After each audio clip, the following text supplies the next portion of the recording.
In an abandoned mental hospital, a group of friends breaks into the basement on a hot summer night. Every floor upstairs is rotten and collapsing, but then they find one hidden room underground that's sealed in 2 inches of solid ice.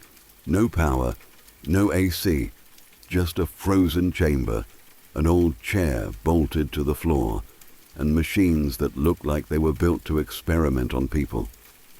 A little kid wakes up one night to a whisper from under the bed. One word, blood.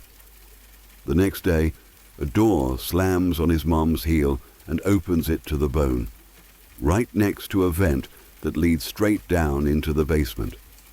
A college student keeps seeing children with completely black eyes, at a crosswalk, in a store, standing in front of his building at night.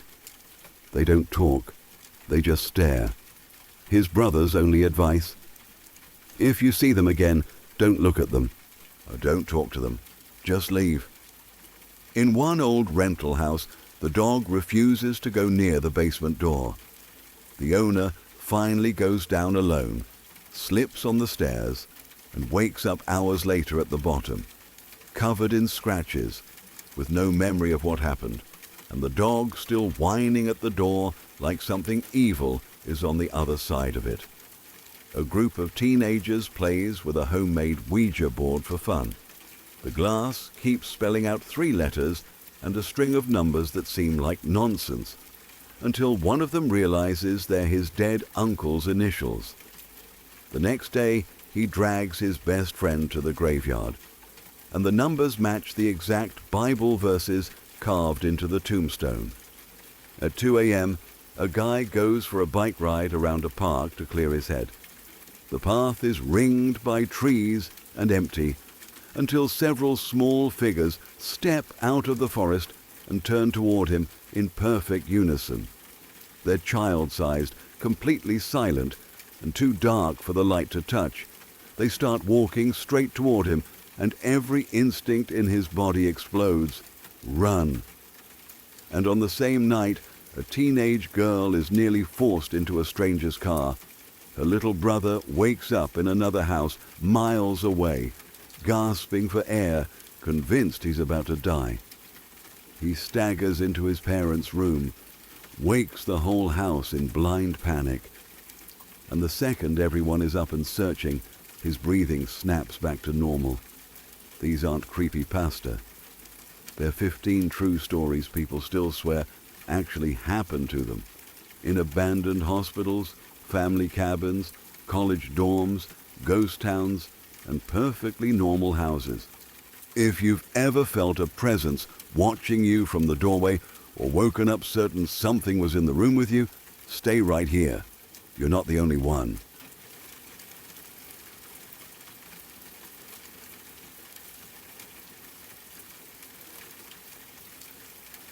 Not far from my hometown, there was an old, abandoned mental hospital that everyone knew about.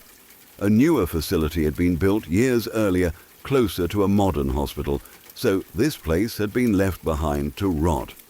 From the outside, it looked like a concrete skeleton, windows broken, parts of the roof sagging, vines crawling up the walls like the building was slowly being pulled back into the earth. Even in daylight, it had a reputation. It was the kind of place kids dared each other to visit, just to prove they weren't scared. A few friends and I decided one summer evening that we'd finally go see it for ourselves. It had been brutally hot for months, the kind of heat that never really lets up. Even after sunset, the air was thick and warm, still sitting somewhere in the high 70s. The walk up to the building felt surreal. Crickets were loud in the grass, and the hospital loomed over us, silent and dark. None of us said it out loud, but we all felt that nervous excitement that comes right before you do something you know is a bad idea. Getting inside wasn't hard.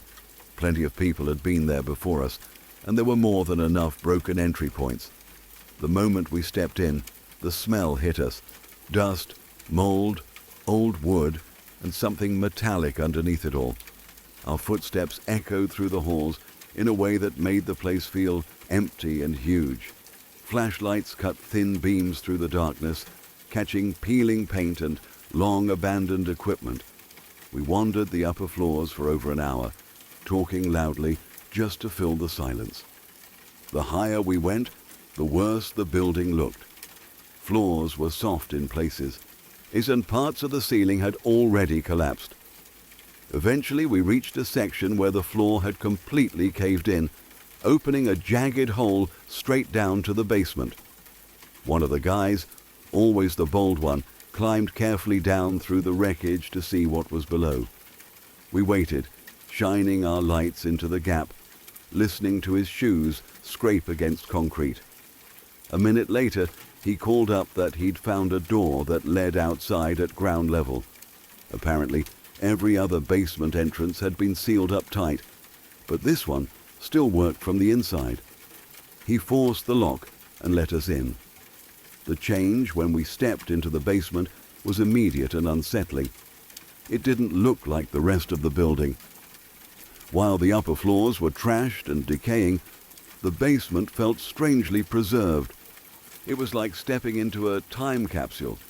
The air was cooler down there, but not freezing, just steady and still. The walls were intact. Paint hadn't peeled away in sheets. Rooms were filled with things that looked like they'd been left mid-use decades ago. The craziest part was a full bowling alley tucked into one section. The lanes were dusty but recognizable, and the pins were still standing at the end like someone had set them up and walked away forever. We just stood there staring, trying to imagine patients and staff laughing in that underground space. We kept exploring, whispering now without realizing we'd gotten quieter. The basement felt wrong in a different way than the upper floors. Up there was chaos and vandalism. Down here was order, untouched and waiting. That contrast made every step feel heavier. Eventually we found a narrow tunnel branching off beside a large metal door that was locked tight. The tunnel wasn't tall enough to feel comfortable. We had to duck slightly as we moved through it, our lights sliding across bare concrete. The air grew colder with every step. At first we thought it was just our nerves, but the temperature drop was real. You could feel it on your skin. The tunnel opened into a square room, maybe 14 feet by 14. The moment our lights swept across it, all of us stopped moving. The entire room was covered in ice. Not patches, not frost. Thick ice coated the walls, the floor, and the ceiling in a solid layer 2 or 3 inches deep. It glittered under our flashlights like we'd stepped into a frozen cave hidden inside a summer building. And in the center of the room sat a single chair bolted to the floor, fitted with straps. It looked disturbingly similar to an old electric chair. Around it were bulky machines with dials and cables, the kind of equipment that screamed outdated medical experimentation. Our breath fogged faintly in the air. It was that cold. What made it impossible to understand was the season. The rest of the building was warm. Outside it hadn't dropped below freezing in months. There was no running power, no HVAC, no humming machinery keeping that room chilled. And yet, the ice was solid. It wasn't melting. There were no puddles, no dripping water, nothing to suggest it was temporary. It looked permanent, like that room existed under its own rules. None of us wanted to step fully inside. We hovered at the entrance, lights shaking slightly in our hands. The silence in there felt heavier than anywhere else in the hospital. Even our whispers seemed swallowed up. I remember staring at the chair and feeling a wave of dread I couldn't explain, like the room itself didn't want us there. We tried to come up with logical explanations on the spot. Maybe some weird underground refrigeration system still worked. Maybe chemicals had reacted with moisture. But nothing we said sounded convincing, even to us. The machines were dead. The walls were dead. The building was dead. Only that room was frozen in time, literally. After maybe 30 seconds that felt like 10 minutes, someone said we should leave. No one argued. We backed out of the tunnel, and the air grew warmer with every step, like we were surfacing from deep water. When we reached the main basement again, The normal temperature felt unreal. We kept glancing at each other, half expecting someone to laugh and admit it was a prank, but there was no joke to land on. We didn't stay much longer after that. The bowling alley and the preserved rooms suddenly felt less interesting. The whole place carried a weight that hadn't been there before, or maybe we were just finally noticing it. We climbed back out the way we came and stood in the summer night, sweating again, trying to reconcile the warmth outside with the frozen room we'd just left underground. To this day, I have no explanation for it. I've looked up old building systems, underground temperatures, anything that might make sense, and nothing lines up with what we saw. A sealed room, untouched for decades, somehow locked in ice while the rest of the structure baked all summer. It shouldn't have been possible. Years later, I can still picture that square room perfectly. The shine of the ice, the chair in the center, the feeling that we'd stumbled into a place that didn't belong to the same world as the rest of the building. It's the kind of memory that sticks to you, not because it was loud or violent, but because it quietly refused to make sense. Sometimes the creepiest experiences aren't the ones where something chases you or jumps out of the dark. Sometimes it's walking into a silent room that breaks the rules of reality and realizing you have no way to explain why. And somewhere in the back of my mind, that frozen room is probably still there, waiting in the dark, exactly the way we left it.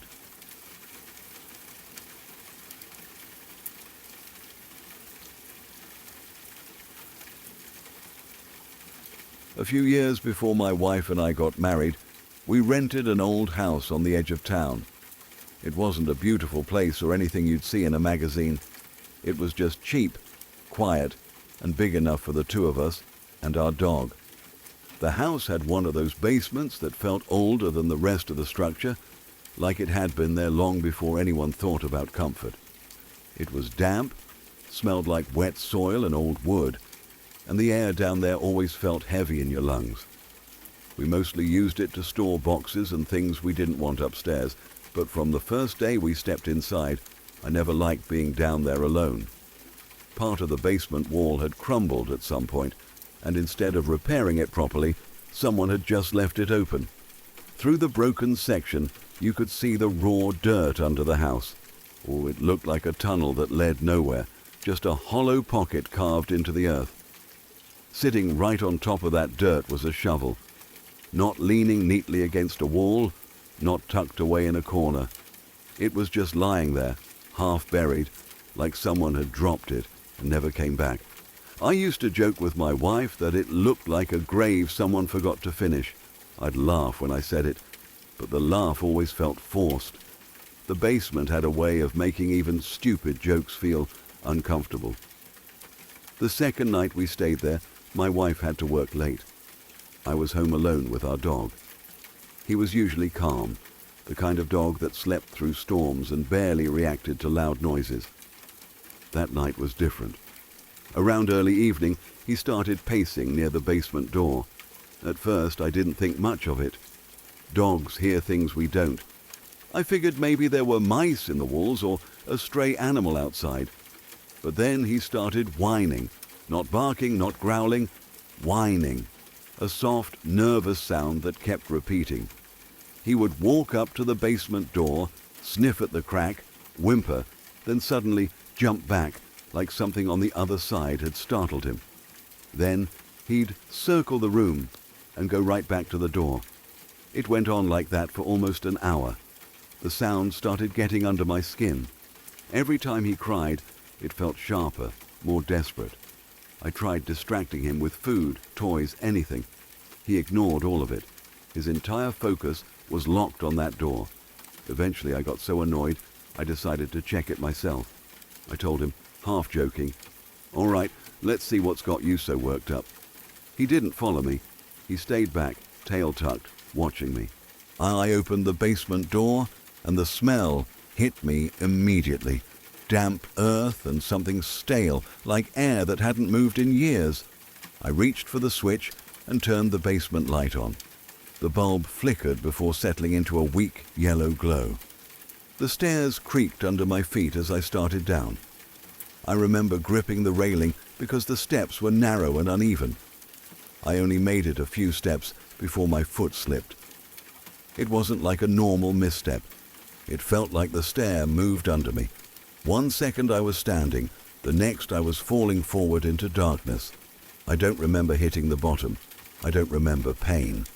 There's just a blank space in my memory, like someone cut a piece out of a film reel.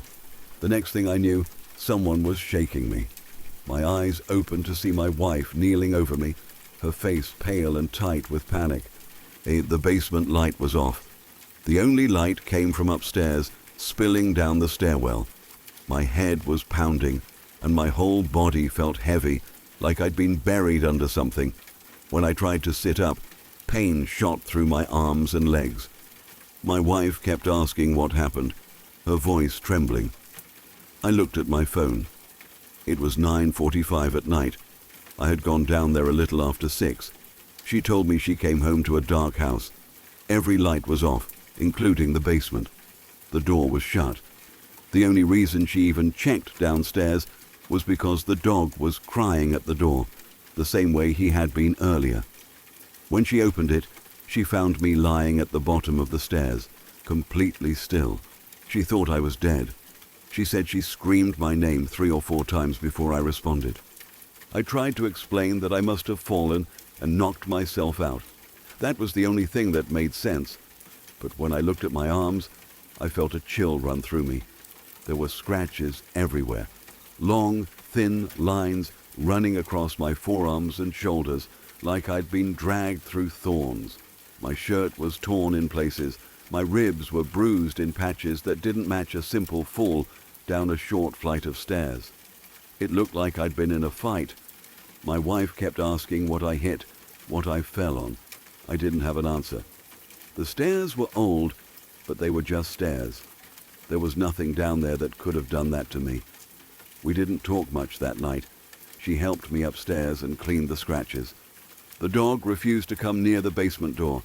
He stayed glued to our side, ears pinned back, watching the hallway like something might come walking out of it. After that, we made a rule. We didn't go into the basement unless both of us were home. Even then, we kept it quick. Grab what we needed and leave. The air down there felt colder than before. The broken wall and the shovel seemed more noticeable, like they were waiting to be looked at.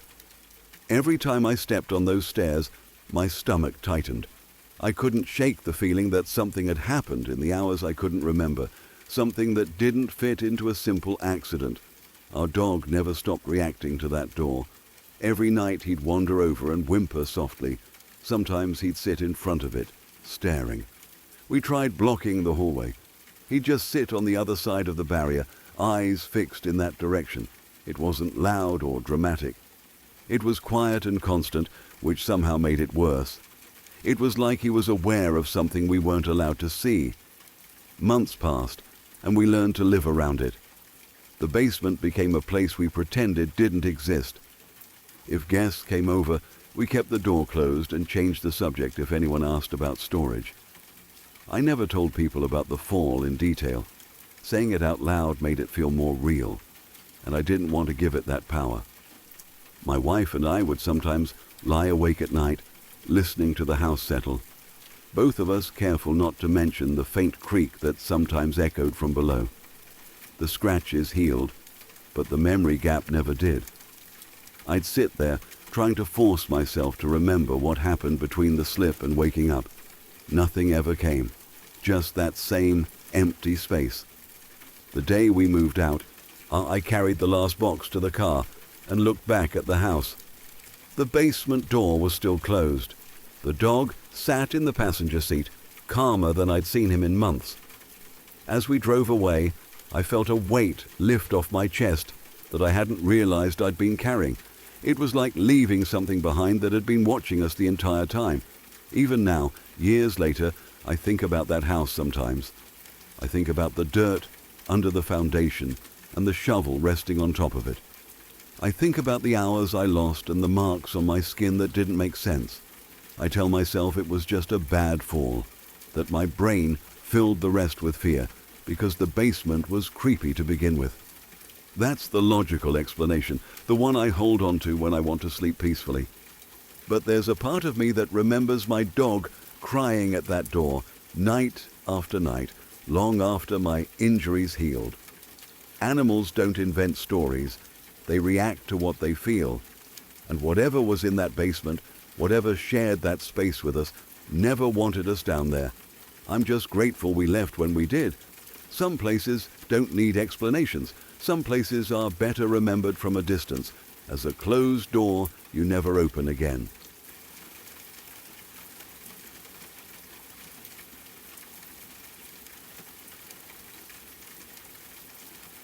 A few years ago, my boyfriend and I were staying at his parents' house for a few months while they were overseas.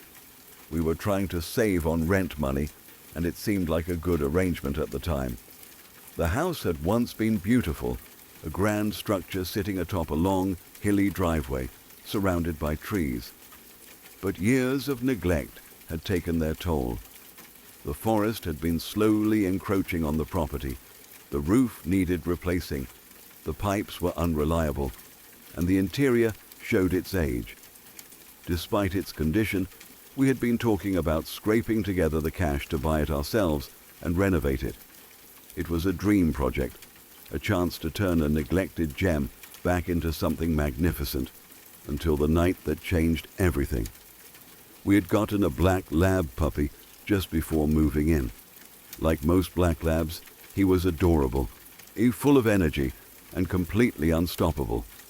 Unless he was passed out asleep, he was constantly moving, bouncing off walls, tripping over our feet, and generally turning the house into chaos.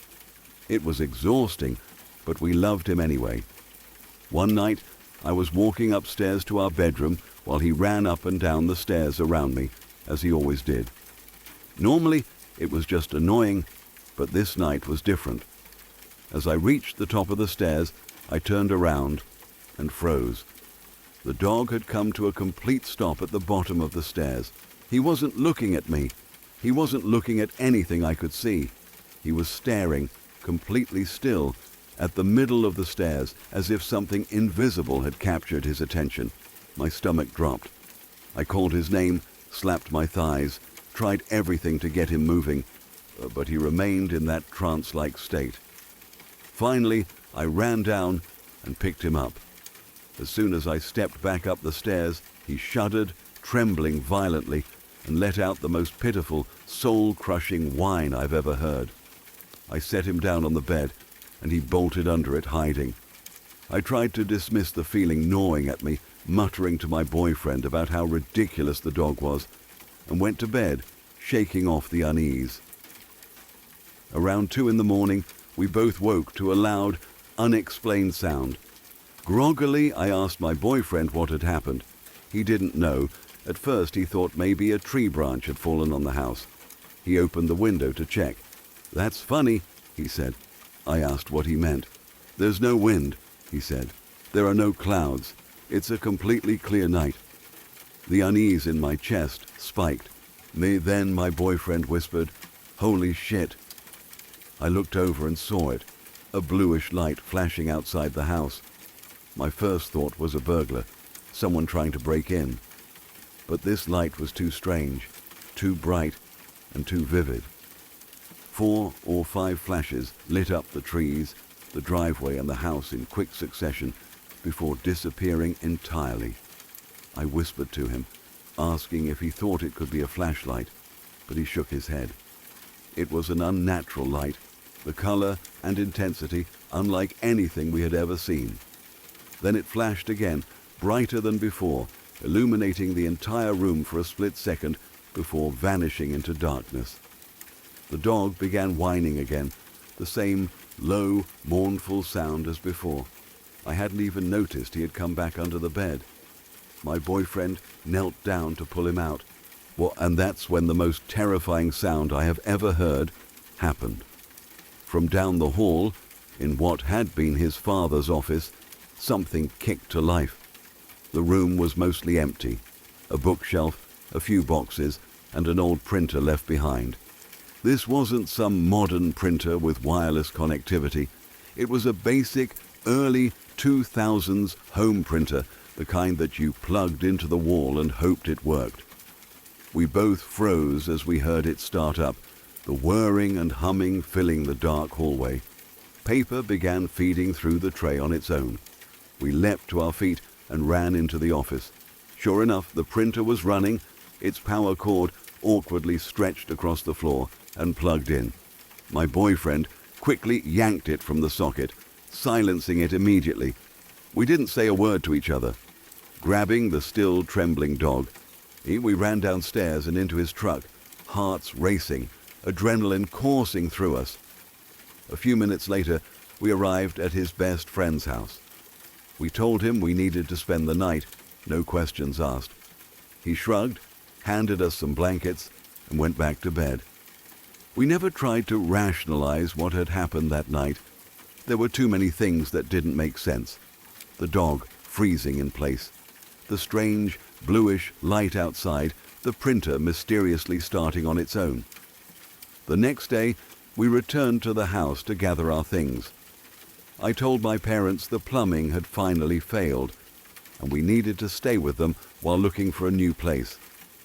That was the last night we ever spent in that house. We never returned. Even now, thinking about it, the memory sends a shiver down my spine.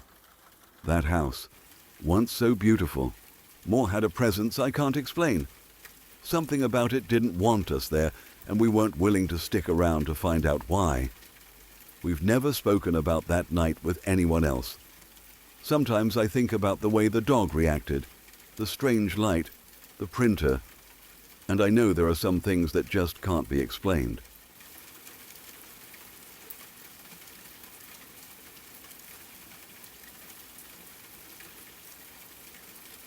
It happened less than a month ago, and even now I still replay it in my head when I'm trying to fall asleep.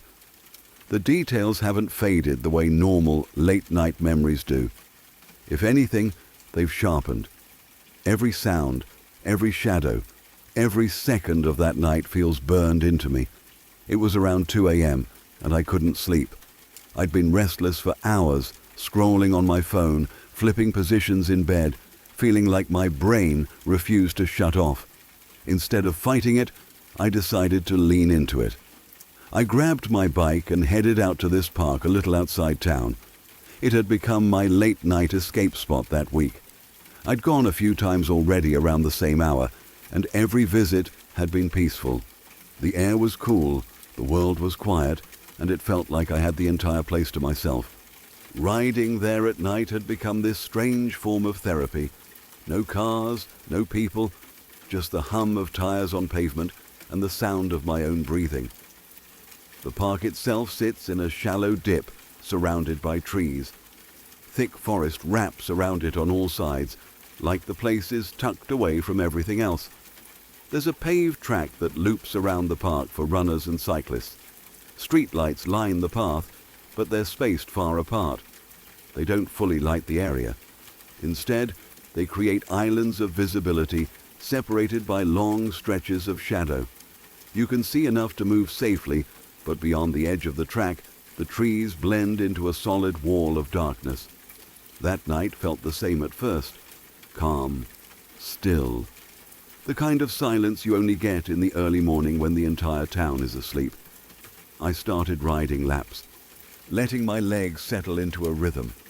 The air smelled damp and earthy. Somewhere in the distance I could hear insects buzzing, but otherwise the park was dead quiet. No footsteps, no voices, no cars passing on nearby roads. Just me. I remember thinking how strange it was that a public space could feel so private at that hour. It was like I'd slipped into a hidden version of the world that only existed after midnight. The lights hummed faintly overhead as I passed under them, and every time I crossed into shadow, my senses sharpened. I'd glance toward the tree line out of instinct, half expecting to see an animal watching from inside the forest. But every time there was nothing, just blackness. I must have done several loops already. I wasn't counting.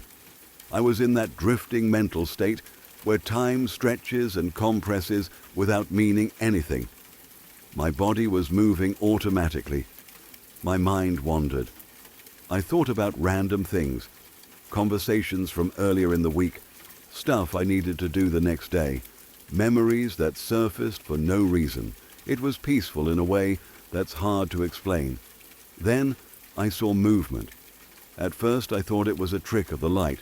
One of the shadows near the trees shifted in a way that didn't match the wind. I slowed slightly, not because I was scared yet, but because curiosity snapped me back into the moment. I focused on the spot as I rolled closer. That's when shapes separated from the darkness. Figures stepped out of the tree line, small figures. My brain struggled to categorize what I was seeing. They looked like children, roughly the size of 6-year-olds, maybe younger. There were several of them, 4, 5, maybe more. The number kept slipping in my head because my focus locked onto the fact that they were there at all.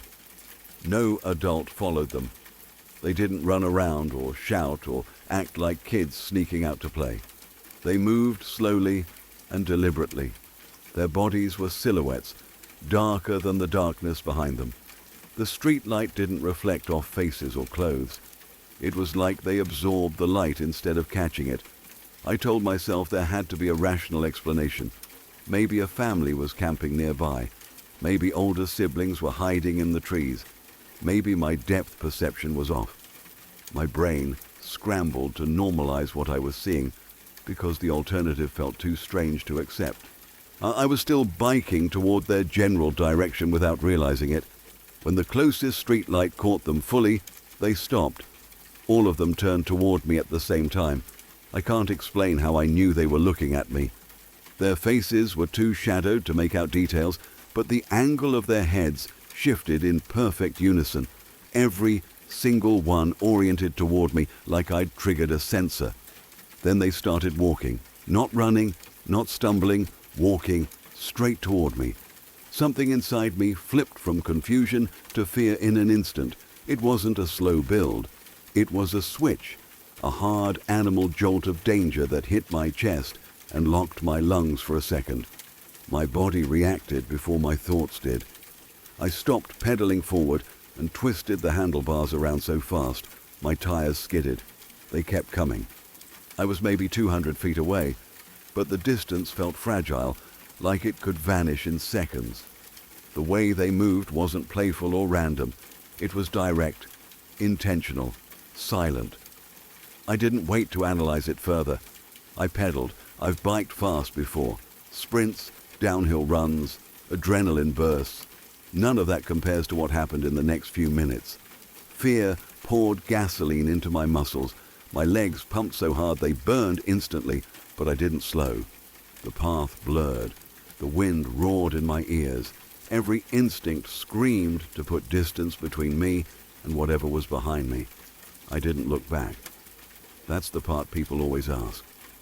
Why didn't I check if they were still there? The answer is simple. I didn't want to see them closer. The image of those small silhouettes advancing in silence was enough. I didn't need confirmation. My mind filled the space behind me with possibilities, each worse than the last. I focused on the exit of the park like it was a finish line that determined whether I stayed alive. The streetlights streaked past. My breath tore in and out of my chest. My heart pounded so violently I could feel it in my throat. Every shadow at the edge of my vision looked like it was moving. Every rustle in the trees sounded like footsteps gaining on me. I don't know how long I rode like that. It felt like forever, but it was probably only a couple of minutes. Long enough for my thighs to start shaking. Long enough for my lungs to burn. Long enough for pure panic to override exhaustion. When I finally reached the edge of the park and burst onto the road, I didn't stop. I kept pedaling all the way home. Only when my front tire hit my driveway did I dare glance behind me. The street was empty, no figures, no movement, just the quiet suburban road under pale streetlights. I stood there straddling my bike, bent over, trying to breathe. My whole body trembled, not from effort, but from the crash of adrenaline draining out of me. The world felt unreal for a minute, like I'd stepped out of a nightmare and into a copy of my neighborhood. I walked my bike inside and locked the door behind me, even though it was already locked. My hands were shaking so badly I fumbled the latch twice. When I finally sat down, the silence of the house pressed in around me. Every creak sounded louder than usual. Every shadow seemed deeper. I told myself it had to be kids, just kids messing around. Maybe I spooked them as much as they spooked me. Maybe they were laughing about the guy who freaked out and ran. But that explanation never settled right. Kids don't stand perfectly still in a line and turn their heads in sync. Kids don't walk silently through gravel and leaves. Kids at 2 a.m. don't emerge from a forest with no adults and no sound and no color to their faces. The more I replayed it, the less normal it felt. I didn't sleep that night. Every time I closed my eyes, I saw them stepping out of the trees. I saw the way they turned toward me together. The memory wasn't fuzzy or dreamlike. It was sharp, too sharp. I haven't gone back to that park since. During the day, I drive past it sometimes. It looks harmless. Families walk dogs there. People jog with headphones on. Kids play near the entrance. It looks like every other public park, normal, bright, safe. But I know how it looks at 2 a.m. I know how the trees swallow the light. I know how the silence feels heavy. I know what stepped out of that darkness and walked toward me without a sound. Maybe there's a logical explanation buried somewhere. Maybe my brain misfired in the dark and built something out of shadows and exhaustion. I'd like to believe that. I really would. But I can still feel the fear in my legs when I remember pedaling away. That wasn't imagination. That was the oldest instinct we have. Run. And whatever those figures were, every part of me knew I wasn't supposed to stay and find out what they wanted.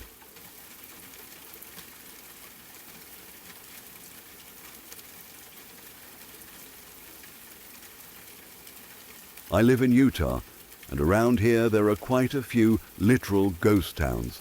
These are towns that were originally settled by early Mormon pioneers, but were later abandoned because of floods, conflicts with Native Americans, or other hardships. One of these towns, I honestly can't remember the name, has a graveyard where some of the tombstones still read, "Killed by Indians." It's the kind of place people go to in groups or take dates to get a thrill from the history and the rumors that the place is haunted. I've been there a few times with friends. Most of the old houses are bland and run down, and honestly, it's not that fun or scary. But there's one house that gives every single person an uneasy feeling. It's set apart from the rest of the town. To get to it, you have to jump a "do not trespass" fence and walk a little ways away from the main village. Even from a distance, it has a sort of aura, like it's not welcoming, and you can feel it before you even step inside. Inside, the first thing you notice is a rack of old wooden brooms. My friends and I, already uneasy, grabbed a couple. Not because we were worried about ghosts exactly, but because we weren't sure if someone could be hiding in the house, or maybe just to look brave in front of the girls we were with. Typical teenage stupidity. We wandered through the house and eventually reached a staircase leading to the attic. There was a sign, "Do not enter." Naturally, we ignored it. Halfway up the stairs, something happened. There was a loud banging noise from somewhere in the attic. Everyone froze, and our group split instinctively. Some of the guys at the top of the stairs bolted up, while the rest of us ran out the front door, hearts pounding. In the attic, the walls were smeared with red paint. There were handprints, strange symbols, and what looked like crude satanic signs. Honestly, it could have been done by kids trying to scare others, but even knowing that, it gave me chills. After waiting a few minutes to see if anything else happened, the half of our group in the attic decided it was time to leave. My friend and I hung the brooms back on the rack before stepping outside to meet the others waiting by the fence. Just as we exited the house, we heard something that froze us in place. 4 distinct footsteps, heavy and deliberate, coming from the attic. The sound was almost like someone stomping. I almost bolted then and there. But the girls we were with were still outside, so we forced ourselves to stay calm. Then my friend had the bright idea to go back inside and check it out. Stupid, yes, but curiosity had us both. We flicked on our phone flashlights, sweeping the beams across the room. At first, we saw nothing unusual. Then I noticed something on the wall. Our brooms were gone from where we had hung them. We exchanged panicked glances, confirming with each other that we had indeed hung them up correctly. My friend scanned the room again, flashlight moving slowly, and I saw his face go pale. I followed his light up the staircase, and there they were, both of our brooms, sitting at the top of the stairs, leaning against the wall as if someone had just placed them there. Our hearts were pounding so hard I thought they might burst. The attic was small, old, and open. There was nowhere for anyone to hide. The house itself is a tiny shack built in the 1800s with no secret rooms, no hidden corners, nothing. There was literally no way anyone could have moved the brooms without us seeing it. We didn't wait around to test the limits of whatever had moved them. We turned and booked it out of there, faster than we'd ever run in our lives. Outside, we just stood in silence for a moment, catching our breath, trying to convince ourselves it had to have a rational explanation. But there wasn't one. Neither my friend nor I could explain what had happened. We never went back to that house after that night. I've visited the ghost town a few times since, but I avoid that particular shack completely. Every time I walk past it, I get that same chill, the one that makes the hair on the back of your neck stand on end. The house is small, abandoned, and for all intents and purposes, empty. But whatever we experienced that night has stuck with me. I don't know if it was some paranormal presence, a trick of the mind, or just something unexplainable happening in an old eerie house. But I know one thing, I'm never going inside that attic again.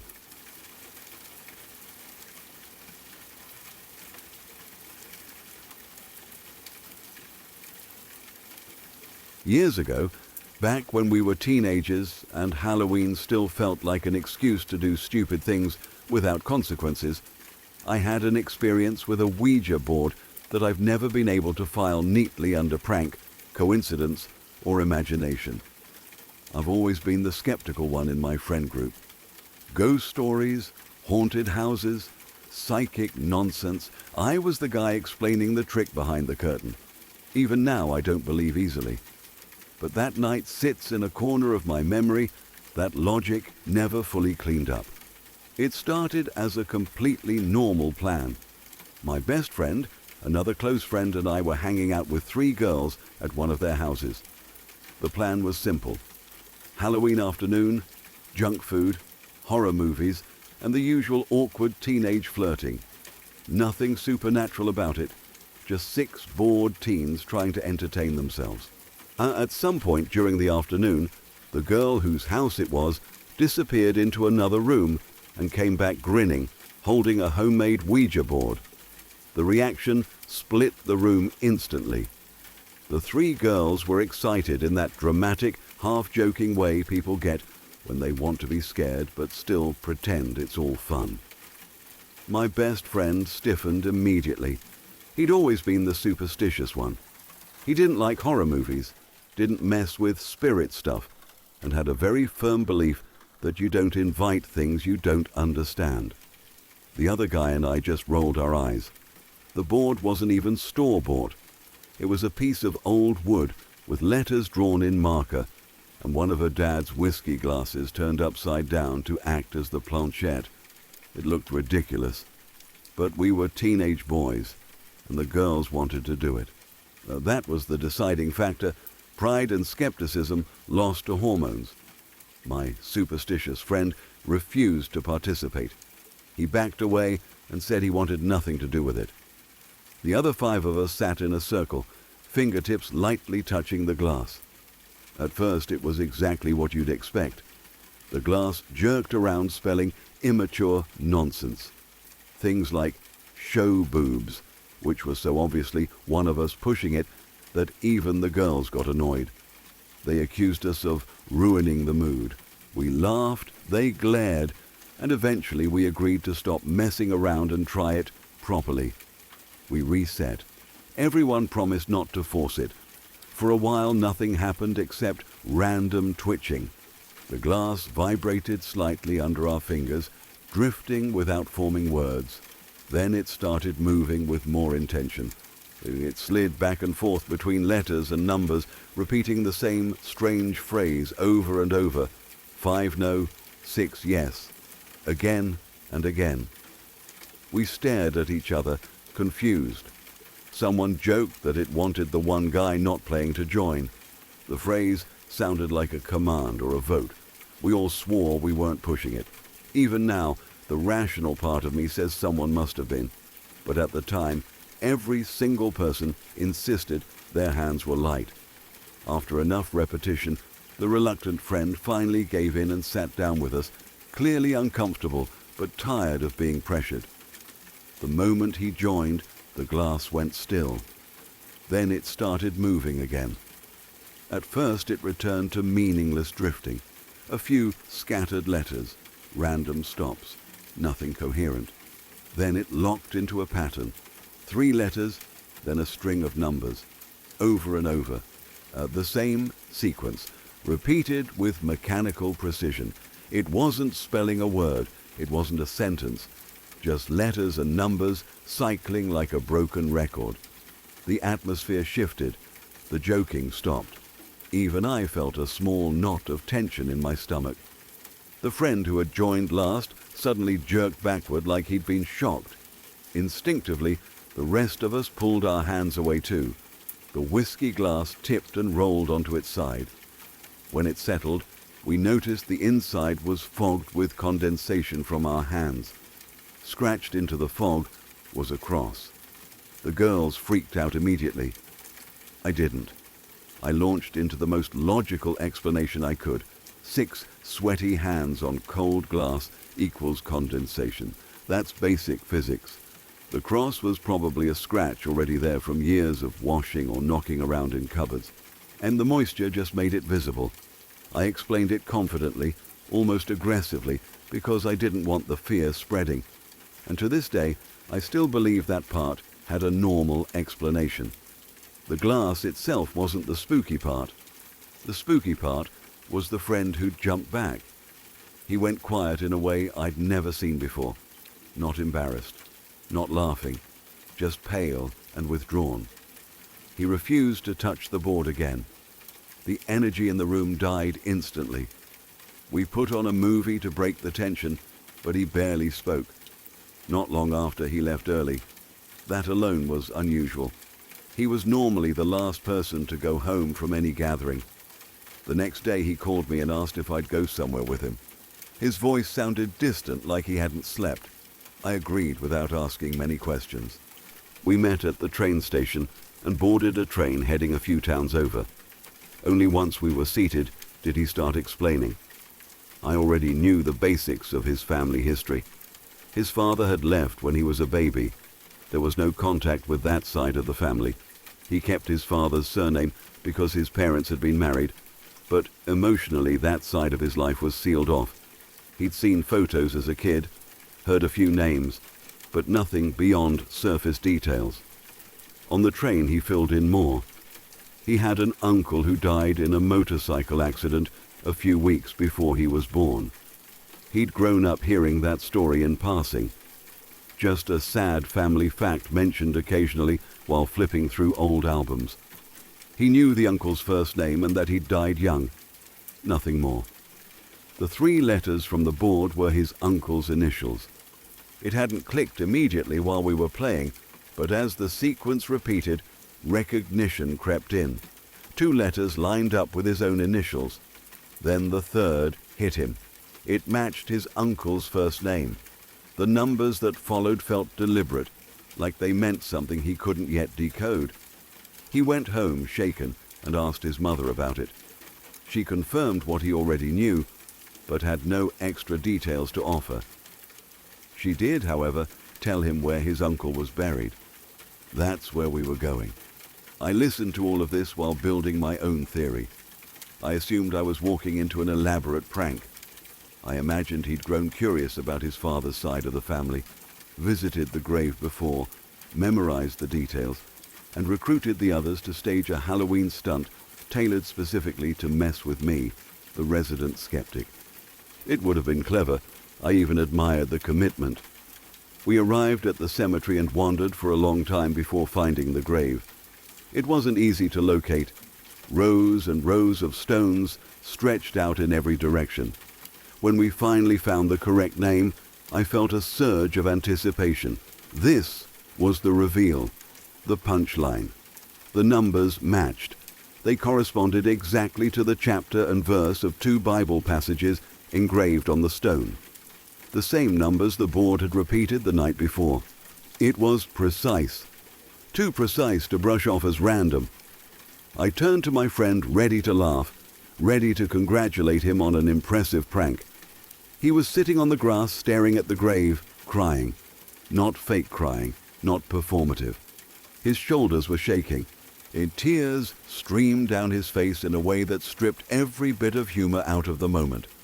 This was a guy who could joke through anything, who loved pranks and lies and exaggeration. But he couldn't act. He didn't have that skill.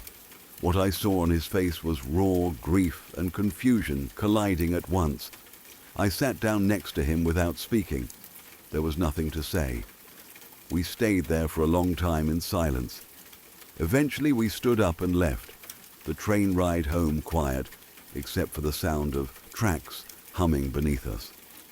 That was the end of the incident, at least outwardly, but it changed something in him.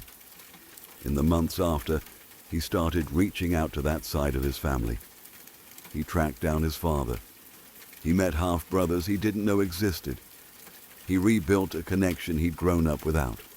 The Ouija board night became a turning point he never talked about directly, but never denied either. Over the years, I've brought it up occasionally. I've even asked him to do another session with me out of curiosity. He refuses every time, not angrily. He just changes the subject like a door closing softly. He doesn't joke about it. He doesn't analyze it. It's a sealed chapter. I still don't claim we summoned anything. I don't walk around telling people we trapped a ghost in a whiskey glass. My brain searches constantly for hidden explanations, subtle pushing, shared suggestion, coincidence stacked on coincidence until it felt meaningful.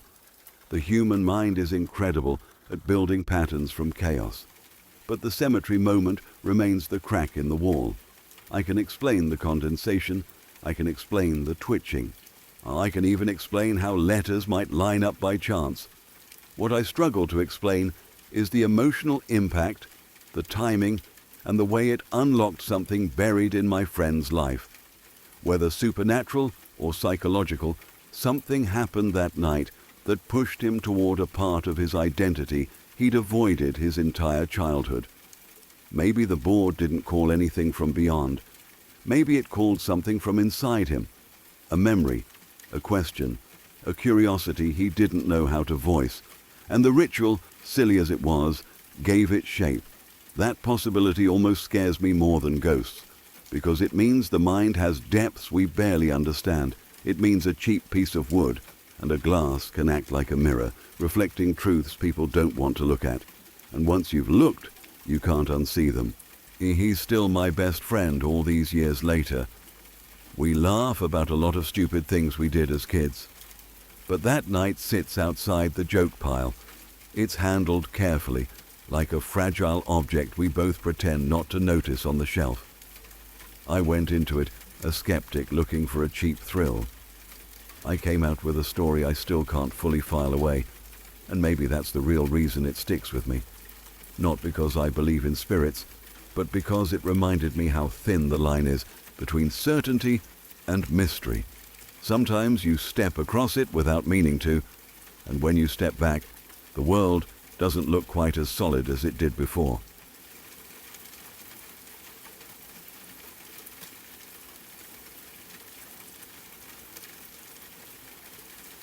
Last year I was attending the University of Minnesota, Twin Cities, though I've since transferred for unrelated reasons. During that time I lived in a freshman dorm called Pioneer Hall. The building had a notorious reputation for being haunted, mostly because it used to serve as a psychiatric ward for the clinic across the street. Whether that was true or just a campus rumor, the stories certainly made staying there an experience.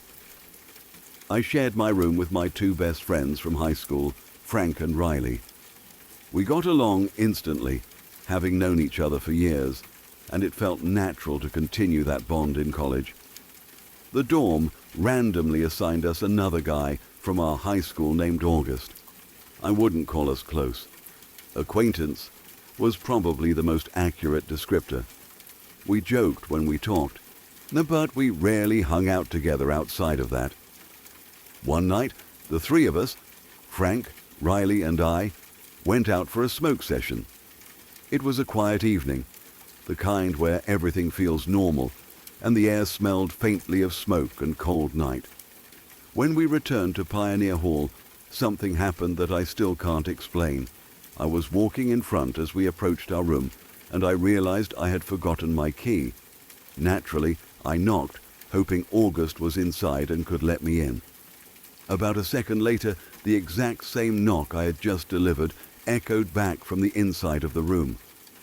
I froze for a moment, thinking it was August joking around. It was uncanny. Someone inside the room had perfectly mirrored my knock almost immediately. I waited, expecting him to open the door, but no one did. Frank finally pulled out his key and unlocked the room, and when the door swung open, it was completely empty. No August, no pranks, nothing. Just the three of us staring into a vacant room. I couldn't believe it. It was one of those moments that makes your skin crawl and your mind race with possibilities. Things got stranger. After that night, no one saw August for about a week. It was finals week, so stress was already high. But his friends started showing up at our door in a panic, asking if we knew where he was. They said he wasn't answering calls or texts, and no one had any clue where he had gone. Eventually, the police came to check his room and belongings. The university even posted missing person reports on its website and social media. For a while, it felt like August had vanished completely, leaving a lingering sense of unease in the dorm. Finally, the truth came out. August had finished all his finals within the first 2 days of finals week and had flown to Mexico to meet his sugar daddy. It was a surprise and honestly kind of funny in hindsight, but it didn't erase the unsettling feeling of that night. The way the knock had mirrored mine so perfectly, the empty room, the sudden absence. It was unnerving. Even knowing the logical explanation, I can't shake that moment. Every time I think about Pioneer Hall, I remember that night. The building was old, cold, and had that faint, lingering smell of bleach and something unidentifiable in the halls. But the memory of that knock, precise and almost impossibly fast, has stuck with me. It was a small event in the grand scheme of college life, but it rattled me in a way nothing else did that semester. It's one of those moments that make you pause and wonder if there's more to the world than what you can see. Even now, thinking back, I get a little uneasy remembering it. Nothing else that year compared to the feeling of knocking on an empty door and hearing that perfect echo. It's hard to explain, but it stayed with me, an unshakable, small mystery hidden in an otherwise normal college night.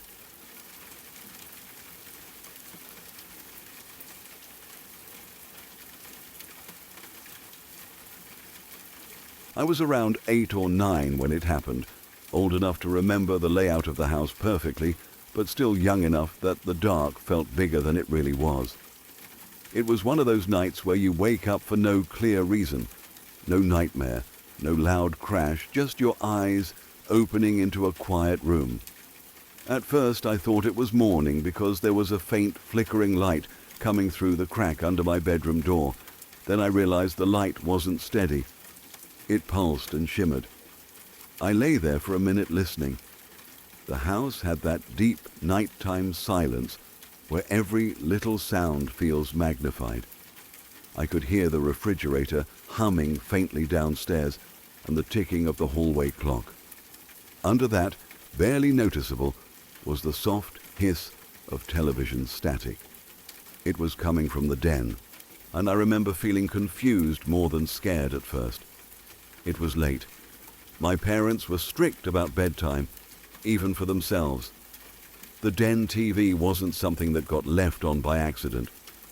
I sat up in bed, letting my eyes adjust, and the flicker under my door kept flashing in uneven bursts, like someone was flipping channels quickly. I figured my dad must have woken up and couldn't sleep. He did that sometimes. Wander downstairs, watch TV with the volume low, try to tire himself out. That explanation made perfect sense to me, so I got out of bed and padded into the hallway. The carpet felt cool under my feet. The hallway was dark except for that restless light spilling from the den.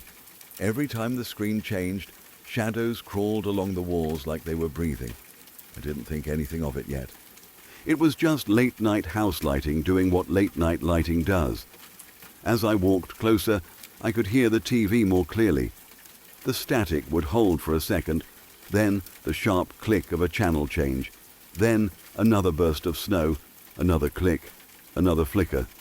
It was happening fast, too fast to be someone casually browsing. It sounded frantic. Even as a kid, that registered as odd. My dad wasn't the type to mash buttons like that. I reached the doorway and stopped. The den was almost completely dark except for the screen. The big recliner sat directly in front of the television, its outline a bulky shadow against the flashing light. From where I stood, it looked like someone was sitting in it. I could see the top of the chair and a darker shape where a head would be, but the strobing made it hard to focus. The TV snapped from static to a bright commercial, then to another channel, then another. The light strobed across the chair in harsh flashes. I stepped into the room and said in a half whisper so I wouldn't wake anyone else, "What are you doing up, Dad?" The words felt normal coming out of my mouth. I expected a normal answer, maybe a tired joke, maybe a shushing gesture. There was no answer. I took a few more steps forward, and as the screen flared white again, the chair lit up clearly. It was empty. There was no head shape, no slumped shoulders, no person at all. Just the deep indentation in the cushion where someone had been sitting earlier that day, now glowing pale in the TV light. I stopped walking. My brain refused to process what I was seeing. The TV kept snapping through channels, the clicking faster now, like someone was angrily jabbing the remote. The sound echoed in the room, sharp and mechanical. Every flash of light showed the same thing. Empty chair, empty room, no movement except the screen. I remember my chest tightening. That was the moment fear arrived, sudden and physical. The air felt heavier. I looked around the den, expecting to see my dad crouched behind the couch or standing in the doorway playing a trick. But the room was still. The furniture sat exactly where it always did. The curtains didn't move. The only motion came from the television, jumping from channel to channel with a kind of violent urgency. I said, "Hey!" louder this time, my voice cracking in the middle. I didn't know who I was talking to. It was just a sound thrown into the room because the silence felt unbearable. The instant I spoke, the TV shut off. Not faded, not clicked down. It died all at once. The room dropped into total darkness. I felt my stomach fall like I'd missed a step on the stairs. For a split second, I couldn't breathe. I scrambled backward, my hands out in front of me, bumping into the arm of the recliner. The fabric felt rough and real under my fingers, which somehow made everything worse. I turned and lunged for the wall where I knew the light switch was. My hand slapped against it, and the overhead light flooded the room. Nothing. The den looked completely normal. The chair sat where it always did. The coffee table had yesterday's magazines stacked neatly. The TV was a blank black mirror reflecting the room back at me. There was no sign anything strange had just happened. I stood there shaking, listening for footsteps, or waiting for someone to yell that I'd woken them up. The house stayed quiet. My ears rang in the silence. Then I noticed the remote. It was sitting right in the center of the recliner seat, not wedged between cushions, not upside down, just lying flat like someone had placed it there carefully and walked away. I stared at it for a long time, expecting it to move. It didn't. I stepped closer, slow and cautious, like it might explode. I picked it up. None of the buttons were stuck. I pressed the power button and the TV turned on normally, landing on a random channel. I flipped a few channels myself. Everything worked exactly as it should. That almost scared me more. If something had been broken, I could have blamed it on a glitch, a stuck button, a faulty signal. But the TV behaved perfectly, like it had never done anything strange at all. I didn't want to be in that room anymore. The den suddenly felt unfamiliar, like a set built to look like my house but missing something essential. I turned off the TV and backed out into the hallway, keeping my eyes on the chair until the doorway hid it from view. I went downstairs to my dad's workshop, where he sometimes stayed up late. He was there, sitting at his workbench under a bright lamp, completely awake and focused on a small project. He looked up when I came in, surprised to see me. I tried to explain what happened, but the words came out tangled. I talked too fast. My heart was still hammering. He listened, frowning, and when I finished, he asked if I'd been dreaming, if I'd sleepwalked. He walked upstairs with me to check the den, turning on lights and looking behind furniture like there might be an intruder hiding there. Everything looked ordinary. He didn't laugh at me, but I could tell he didn't believe anything unusual had happened. He tucked me back into bed and told me sometimes the brain plays tricks when you wake up suddenly. I nodded, but I knew what I had seen. I had been standing, walking, talking. I remembered the carpet under my feet and the switch under my fingers. It didn't feel like a dream. I lay awake for a long time after that, staring at my ceiling, listening for the faint hiss of static to return. It didn't. The house stayed silent until morning. In the years since, I've tried to come up with explanations. Maybe the remote had a loose contact. Maybe the TV malfunctioned in a way that looked deliberate. Maybe I'd been half asleep and my memory filled in details later. All of those explanations sound reasonable in daylight, but the memory itself hasn't faded. I can still see the empty chair glowing in that flashing light. I can still feel the exact moment the screen went dark, like the room inhaled and never exhaled. It wasn't just the event that stuck with me. It was the feeling that the house had briefly stopped being mine, like I'd walked in on something I wasn't meant to witness. Nothing like it ever happened again in that house. The TV never flipped channels on its own. I never woke to static in the middle of the night. Life went on normally, which almost made the memory stranger. It stood alone, a single sharp point in an otherwise ordinary childhood. Even now, when I wake up in the dark and see light flickering under a door, there's a tiny part of me that freezes. For a split second, I'm back in that hallway, 8 years old, walking toward a room I assume is safe. And I remember how quickly safe can turn unfamiliar when you're not expecting it.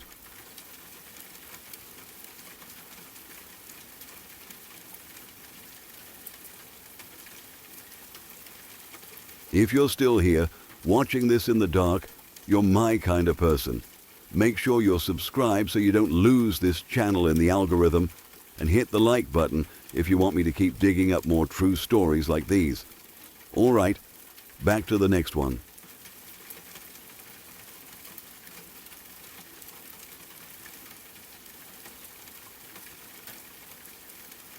I first noticed them on a night that felt completely ordinary. Nothing dramatic had happened that day. No horror movie, no creepy story, nothing that could have planted the idea in my head. I was just walking home, tired, thinking about small things, like what I was going to eat and whether I had work early the next morning. The street lights were on, the air was cool, and the world felt quiet in that late-night way where every sound carries a little farther than it should. That's when I saw them standing across the street. At first I thought they were just kids waiting for someone. They were still, side by side, small shapes under the yellow glow of a streetlight. What caught my attention wasn't that they were there. It was how they were looking at me, not glancing, not curious.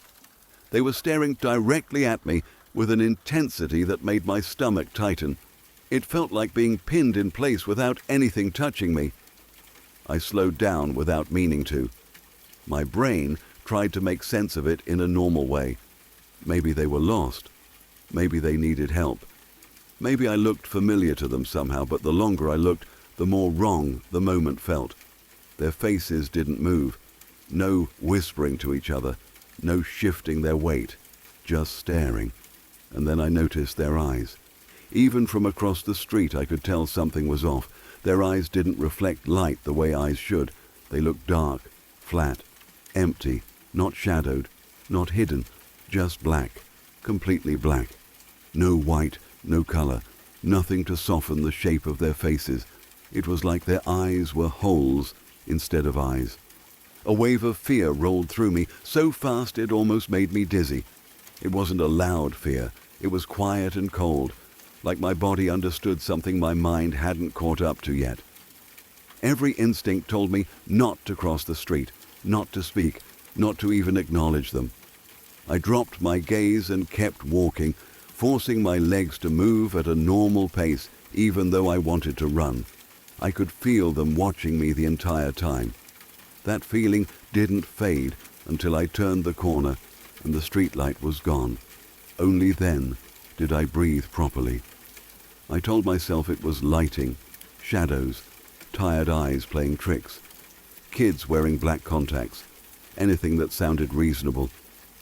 By the time I reached home, I'd almost convinced myself I'd exaggerated the whole thing, but the image of those eyes stayed with me. I didn't tell anyone that night. I went to bed, stared at the ceiling, and replayed the moment over and over. Every time I reached the part where I looked at their faces, my chest tightened again. Sleep came late and shallow. I kept waking up expecting to see them standing at the foot of my bed. A few weeks passed before I saw them again. This time it was daytime. That's what made it worse.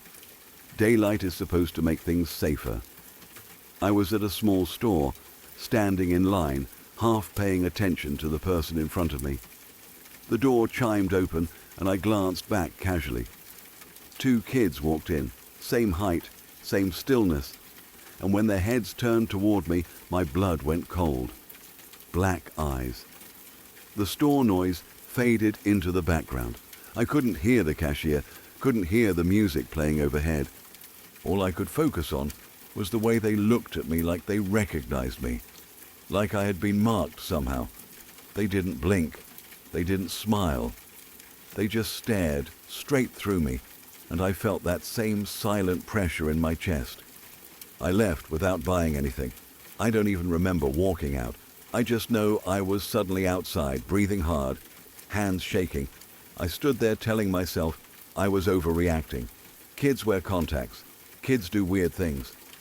But deep down, I knew that wasn't it. Contacts don't erase the white of the eye. Contacts don't make a face look hollow. That night I told my brother. I expected him to laugh or tell me I was stressed. Instead, the moment I described their eyes, his expression changed. He went completely serious and cut me off before I could finish. He told me not to talk to them, not to look at them, not to acknowledge them at all if I ever saw them again. The way he said it wasn't joking. It was sharp and urgent, like a warning passed down from somewhere older. His reaction scared me more than the sightings. I asked him what he meant, but he wouldn't explain. He just repeated himself. Don't talk to them. Don't look at them. Leave. That was it. Conversation over. He didn't want details. He didn't want to analyze it. He wanted distance from the subject, like even talking about it invited something closer. After that, I started noticing how often I scanned crowds. Every public place became a quiet search. Bus stops, stores, sidewalks. I wasn't trying to find them, but I was afraid of being surprised again. Sometimes I thought I caught a glimpse of dark eyes in my peripheral vision, and my heart would jump, only to realize it was a shadow or sunglasses or nothing at all. The fear wasn't constant, but it lived just under the surface. The third time I saw them was the closest. It was late again. I was sitting on a bench outside my building, scrolling through my phone, enjoying the cool air. I looked up because I felt that same pressure I'd felt before, that sensation of being watched with purpose. Across the small courtyard stood a single child this time, not two, just one. He was closer than the others had ever been, maybe 15 feet away. He looked small and ordinary except for his eyes. Even in the dim light, they were unmistakable, solid black, no reflection, no life in them. He didn't move toward me. He didn't speak. He just stared like he was waiting for something, an invitation, a reaction, a word. My brother's warning rang in my head so loudly it felt physical. Don't look, don't talk, leave. I stood up slowly without breaking eye contact, then forced myself to look away. Every step back toward my door felt heavy. I expected to hear footsteps following me. I expected a voice. But there was nothing, just silence pressing against my ears. I fumbled with my keys, got inside, and locked the door with shaking hands. I didn't go back outside that night. After that, I started questioning everything about myself. Was I sleeping enough? Was stress catching up to me? Was my mind filling in gaps and turning strangers into something else? The fear of the sightings slowly tangled with the fear of what it meant about me. Seeing something no one else reacted to forces you into a corner with your own thoughts. And part of me wondered if demons were real and walking around in plain sight. Another part of me was terrified that the answer was simpler and closer, that my own brain was misfiring, showing me things that weren't there. Both possibilities felt heavy in different ways. One meant the world was stranger than I thought. The other meant I couldn't trust my own perception. I started paying attention to when it happened. Late nights, quiet moments, times when I was already tired or drifting mentally. I read about how the brain can overlay images onto reality when it's stressed or underslept. How fear can shape what we think we see. None of that erased the memory of those eyes, but it gave me a framework that didn't involve monsters hiding in plain sight. I haven't seen them in a while now. Sometimes I still catch myself scanning faces in a crowd, or half expecting that black emptiness to snap back into view. It hasn't. The absence almost feels louder than their presence did. I don't know if that means my mind settled, or if I just learned to ground myself better in the moment. I've been sleeping more, eating better, talking openly about stress instead of swallowing it. What stays with me most isn't the image of them. It's the feeling of being watched and the way fear can rewrite a moment in seconds. How quickly the brain can turn a pair of unfamiliar eyes into a story that follows you home. I don't laugh at that fear now. It felt real because my experience of it was real. But real fear doesn't automatically mean a supernatural cause. Sometimes it means the mind needs care, the same way a strained muscle needs rest. I still think about that first night under the streetlight. The stillness, the silence, the black eyes that didn't behave like eyes should. I don't claim to have a final answer for what I saw. Maybe it was exhaustion bending my perception. Maybe it was anxiety looking for a shape. Maybe it was something my brain invented to express a fear I hadn't named yet. What I know now is that questioning your sanity isn't a failure. It's a sign you want to understand yourself instead of surrendering to fear. And that's a healthier instinct than pretending nothing happened. I didn't ignore it. I looked at my habits, my stress, my sleep, and the way I handle pressure. I treated the experience like a signal instead of a curse. The world is full of strange moments that brush up against us and leave a mark. Some of them come from outside, some of them come from inside. The important thing is learning which is which without letting terror make the decision for you. I'm still here. I'm still grounded. And whether those children were shadows in my mind or something I misinterpreted in the dark, they forced me to pay attention to my own head in a way I never had before. And in a strange way, that awareness feels like protection, not from demons, not from monsters, but from the quiet places inside myself where fear can grow if I refuse to look at it.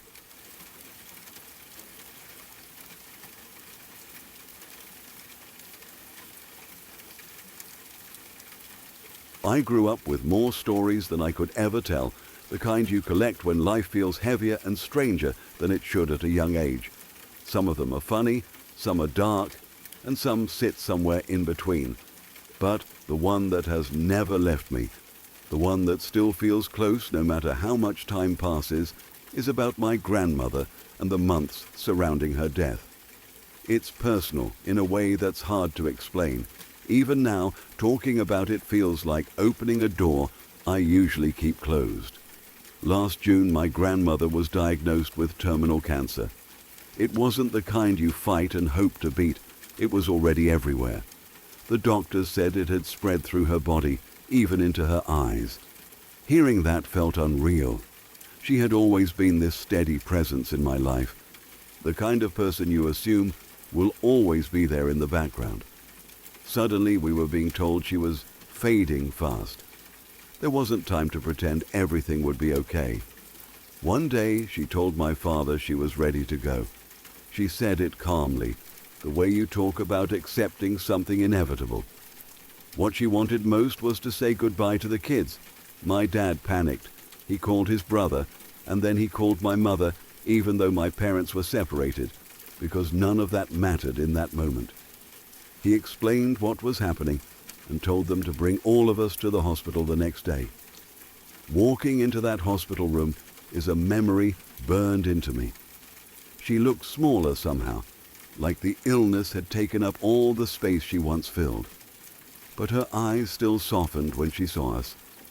We gathered around her bed, talking quietly, trying to act normal even though nothing felt normal. Every word felt important. Every second felt like it was slipping away while we were trying to hold on to it. When I hugged her goodbye, I didn't want to let go. I told her how much she meant to me, how much I loved her. It felt dramatic in the moment, like something you say in movies, but I meant every word. Somewhere inside, I knew this was the last time. There was a weight in that hug that I can still feel if I think about it too long. She died the next day. I was on the phone with my father when it happened. I remember the sound before I remember his voice. I could hear the flat line in the background. It's a sound that doesn't belong in everyday life, a cold, final noise that cuts through everything. My dad swore, his voice breaking, and then the call ended. They tried to revive her, but she wasn't coming back. She was gone, just like that, leaving this silence behind that felt bigger than anything. The days after her funeral blurred together. Grief does that. It turns time into something soft and shapeless. A couple of months later, I had a dream that felt different from any dream I'd ever had. At first, it was ordinary. I was at my aunt's house, walking through rooms that felt familiar. Then the scene shifted without warning. I was holding a phone, talking to someone, but I could see them clearly at the same time. It was my grandmother. She looked like herself, not sick, not fading, just her, calm and steady. She asked me a simple question: was I okay? I told her yes, because in the dream I suddenly felt peaceful, like the panic and sadness I'd been carrying had lifted. Then she said she would see me next month. Not in a threatening way, not in a mysterious way, just matter of fact, like we had plans. I woke up confused, my heart racing, but not scared. I told my mother about it that morning. We didn't know what to make of it. It felt too vivid to dismiss, but too strange to understand. The next day, while my mother was at work on her lunch break, my father called her. He told her the family was planning a memorial the following month to bury my grandparents' ashes in my grandfather's hometown. The date would fall on their wedding anniversary. When my mother told me, I felt a chill run through me. I didn't say anything right away. I just stood there thinking about the dream and my grandmother's words. "I'll see you next month." The timing lined up too neatly to ignore. The day of the memorial was heavy in a quiet way. It wasn't loud grief anymore. It was the kind that sits deep in your chest. As a final goodbye, something personal just for me, I sang Southern Cross. It was a song my parents used to sing to me when I was little, and my grandparents had sung it too. It carried all those memories with it, all the warmth of being a kid and feeling safe. Singing it there felt like tying a thread between the past and the present, between who they were and what we had lost. A few days after the memorial, I had another dream. In the dream, I was in my room reorganizing my bookshelves. It was such a normal, boring thing that it took me a moment to realize I was dreaming. Then my cell phone rang. The sound cut through the quiet, and I answered it without thinking. On the other end, I could hear noise, laughter, music, like a party happening somewhere far away. And then I recognized their voices. My grandmother and grandfather were together on the line. They sounded happy in a way that's hard to describe, not just content, but light. They told me they were all right. They said they were happy now. Hearing that broke something open inside me, and in the dream I started crying. It wasn't a scared cry. It was relief mixed with longing. Then they started singing Southern Cross. Their voices blended together, familiar and gentle. They paused once and asked me to sing with them, so I did. I sang through the tears, every word feeling important, like I was holding on to them for a few more seconds. The dream felt endless and fragile at the same time, like I knew it could disappear if I focused too hard on it. That was the last time I ever dreamed about them. When I woke up, I was crying in real life. The final words of the song were still on my lips, fading as I came back to the room around me. For a moment, I didn't know where I was. I just lay there feeling empty and full at the same time, like the dream had given me something and taken something away in the same breath. I didn't tell anyone about that dream except my mother. It felt too private, too easy for someone to dismiss as just my mind trying to cope. When I finally told her, she went quiet. Then she admitted that a few days earlier she had seen a figure sitting on our couch late at night. She described it as a big presence, solid enough to make her stop in the doorway. We both knew who she thought it was without saying the name right away. We never tried to prove anything or turn it into a ghost story. We didn't need to. For us, it was enough to hold on to the feeling that maybe love doesn't just vanish. Maybe it lingers in ways we don't understand. I like to think they still come by every now and then, checking in the way grandparents always do. Not in a scary way, just quietly, making sure we're okay. Even now, when that song comes on, I stop whatever I'm doing and listen. For a few minutes, I'm back in those dreams, hearing their voices layered over the music. Grief doesn't disappear, but it changes shape. It becomes something softer, something you can carry without it crushing you. Those dreams, strange as they were, gave me a kind of peace I didn't know I needed. I don't try to explain them anymore.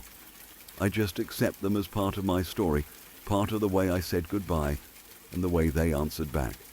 And in quiet moments, when the house is still and the air feels heavy with memory, I let myself believe they're closer than they seem, sitting just beyond the edge of sight, still singing.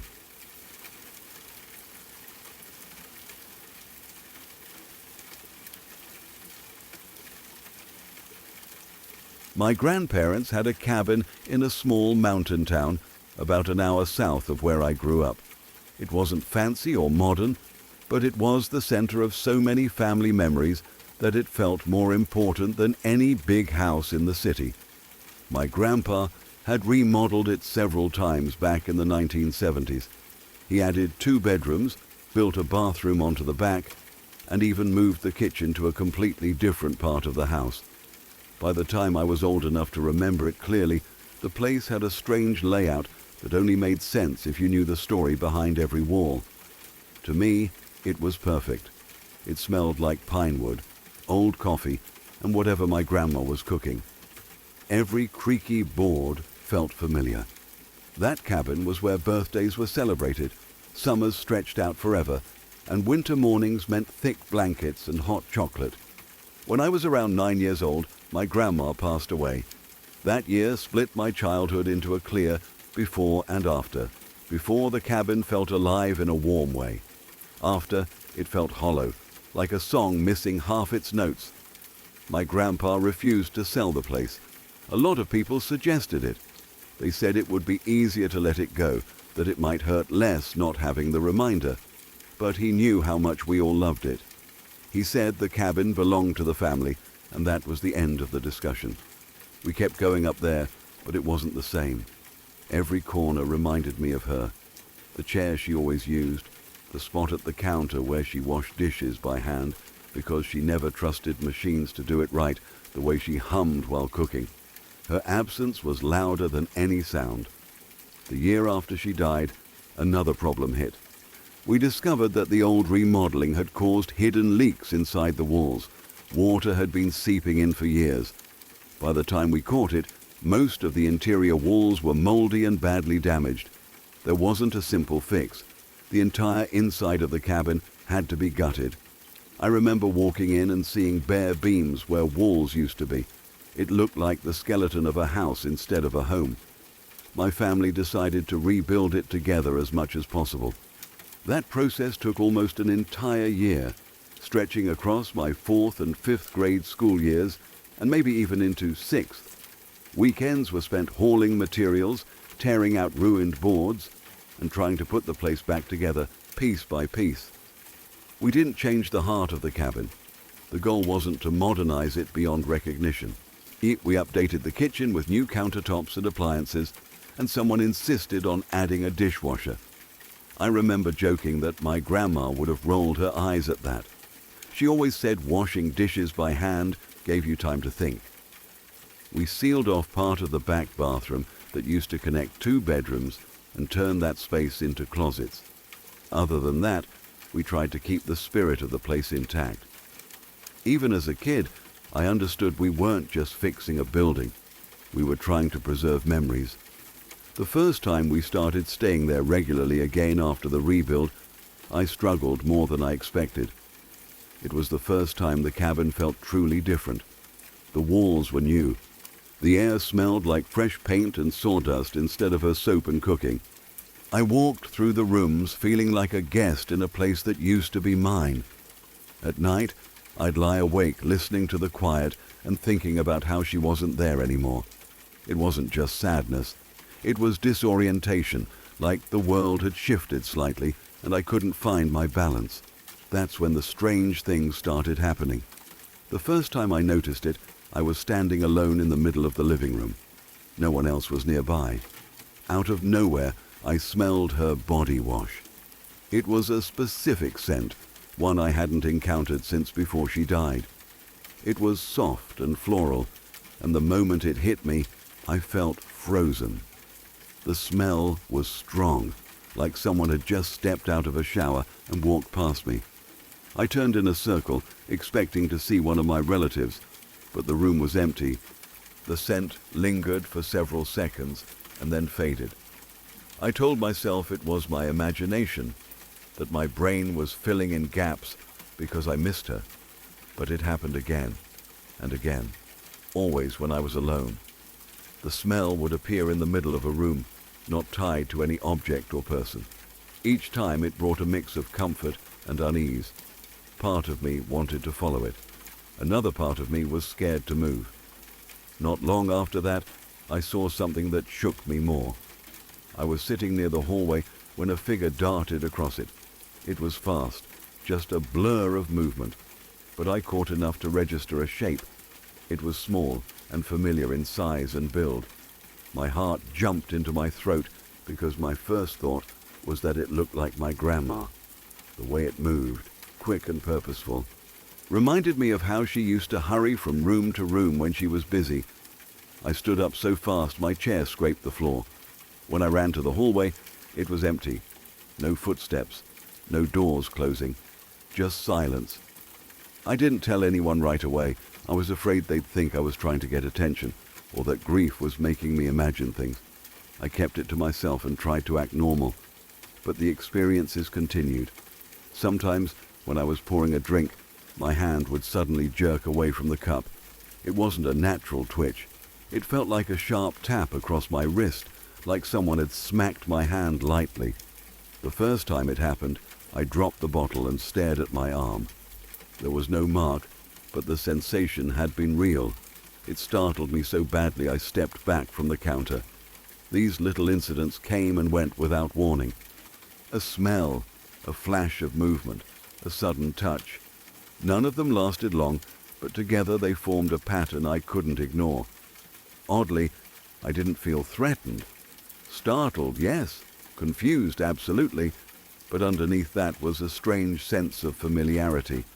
The cabin didn't feel haunted in a dark way.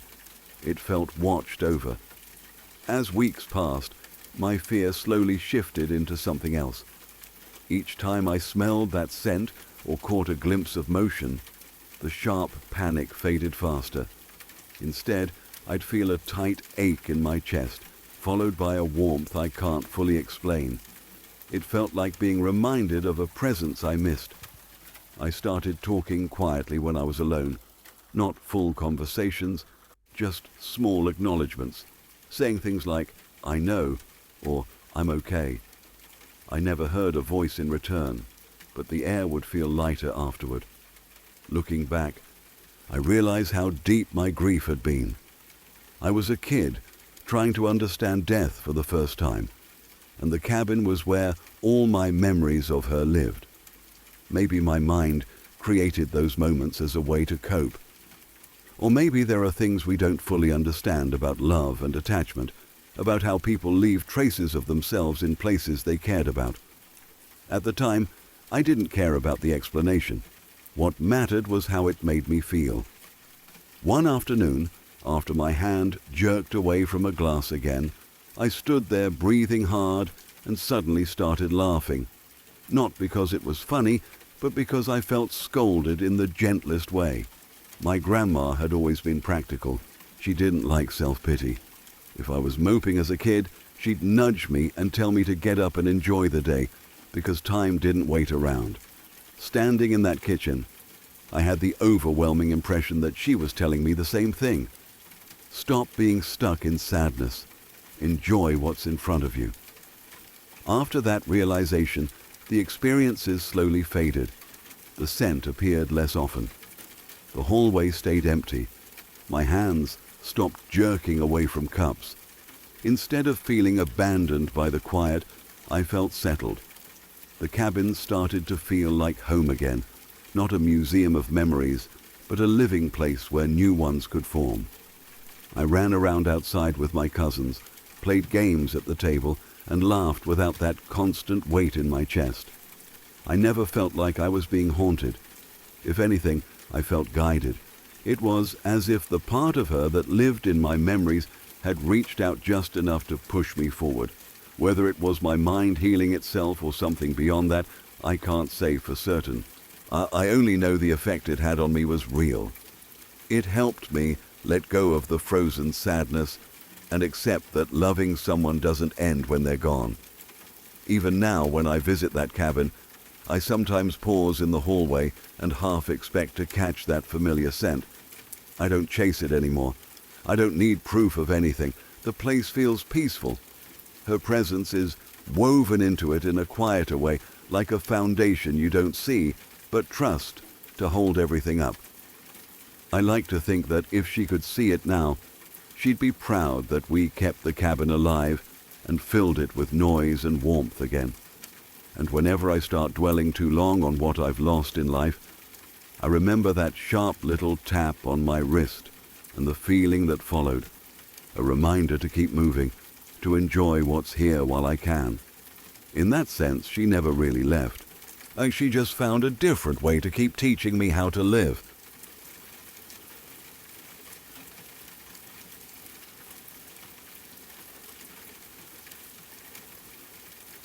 Years ago, back in college, I took a girl from one of my classes out on a date. I was driving my old car, the kind that already had a reputation for being temperamental, but I liked it. It felt alive, unpredictable, in a way that made life more interesting. The night of the date, it was pouring rain when I picked her up. The streets were slick and shiny, headlights reflecting off the wet asphalt, and I remember feeling a mix of excitement and nerves as I pulled away from her house. Almost immediately, disaster struck. My gas pedal went completely limp. It was lying on the floor, and the car was stuck idling.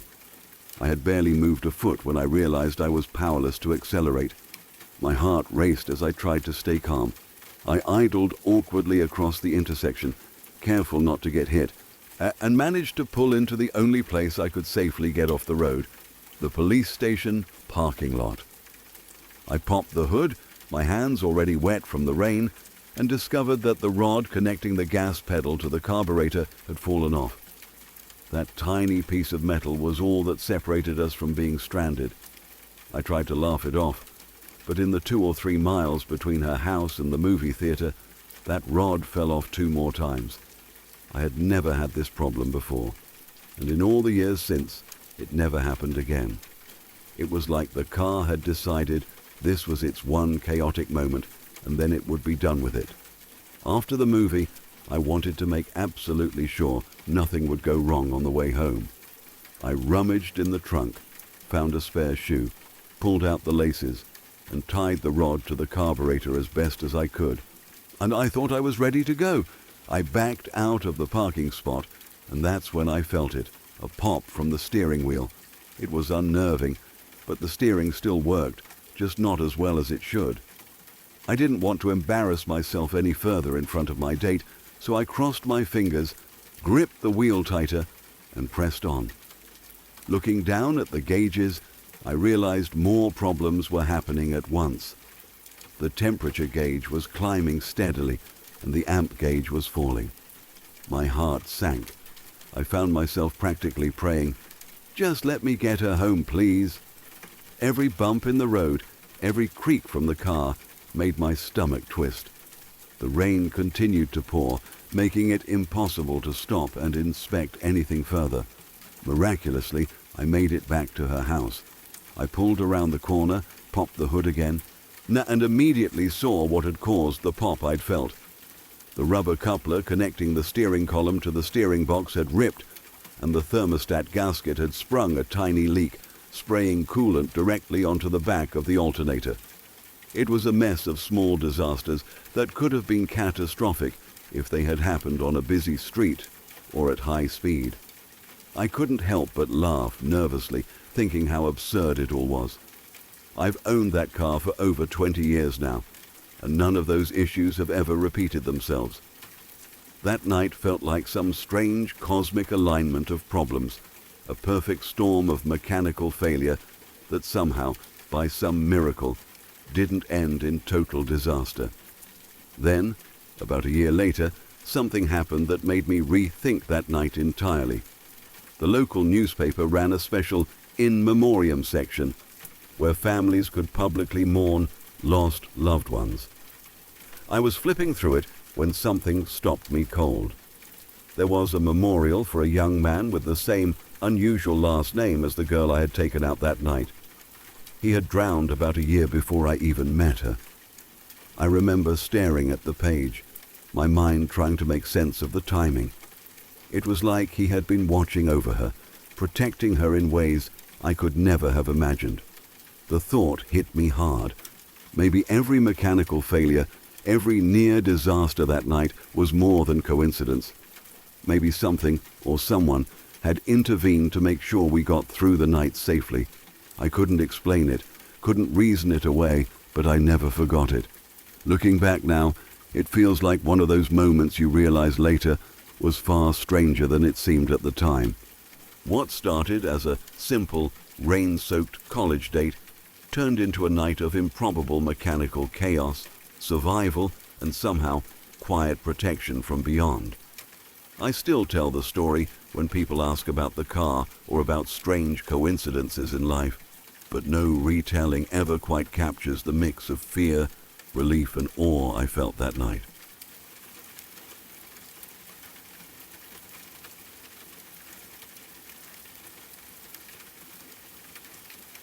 When I was about 5 or 6, I had an experience that stuck with me in a way I've never really shaken. I remember climbing into bed one night like any other night. The house was quiet, the kind of deep quiet that only exists after everyone has settled in. The moment my head hit the pillow, I heard a whisper come from under my bed. It was clear, close, and unmistakable.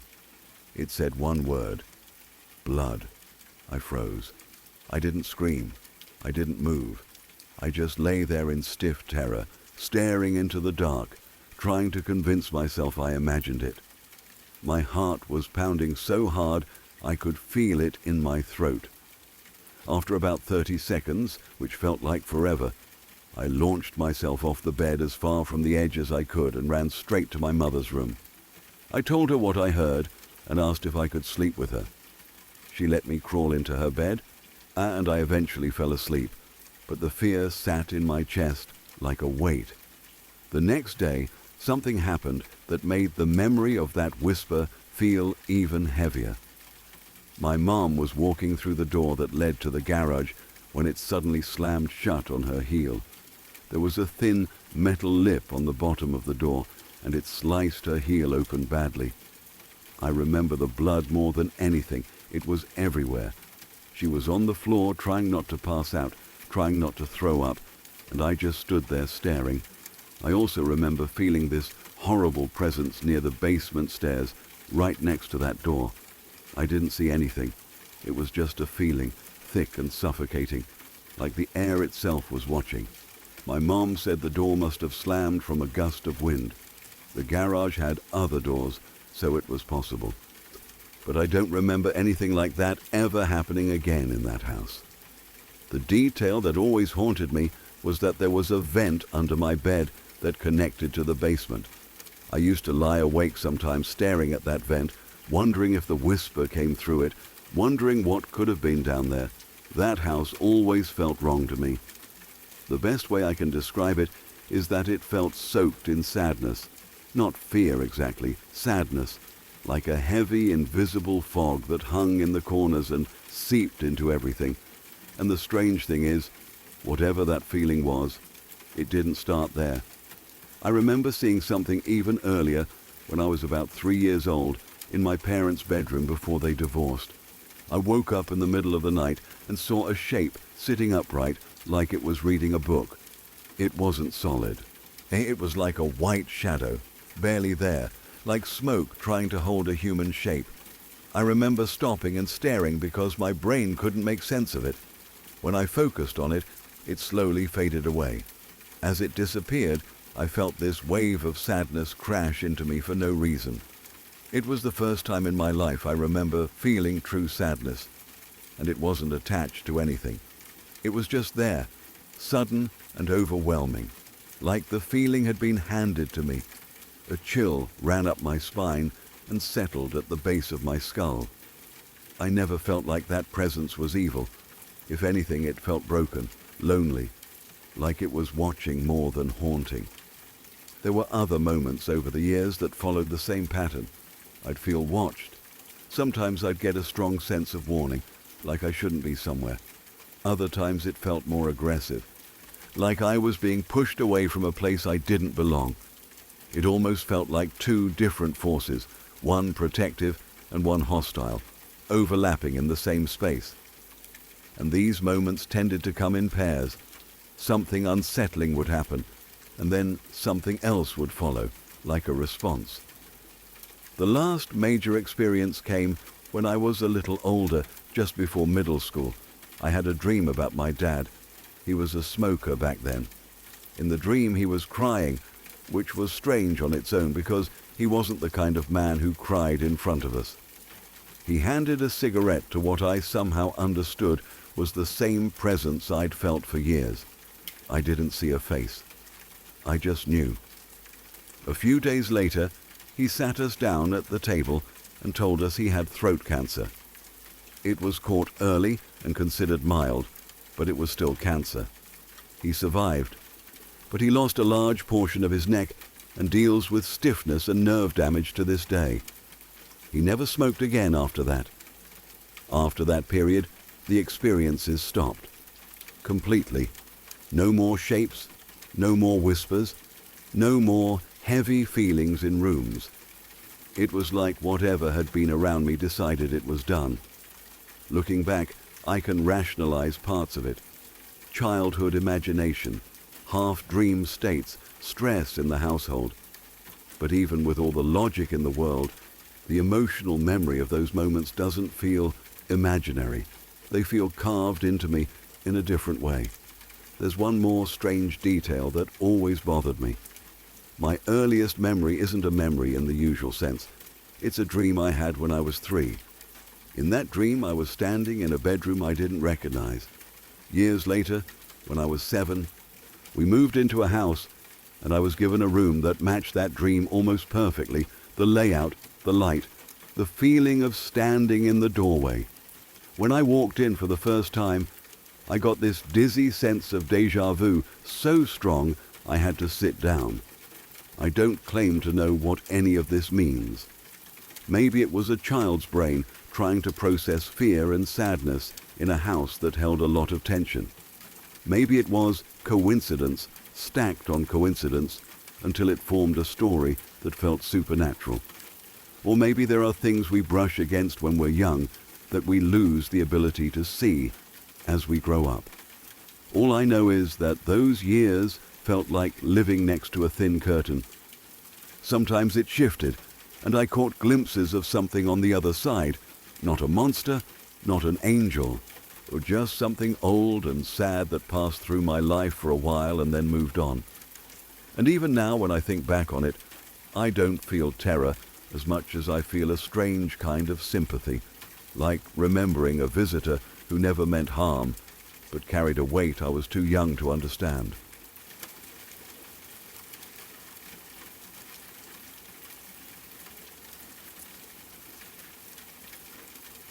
I was somewhere between 7 and 9 years old, still at that age where the world felt huge and confusing, and nighttime felt like a different universe entirely. I remember waking up suddenly in the middle of the night, not from a nightmare or a noise, but from the pure, overwhelming panic of not being able to breathe. It wasn't like being stuffed up with a cold. It felt like the air had been completely removed from the room. My chest worked and worked, but nothing came in.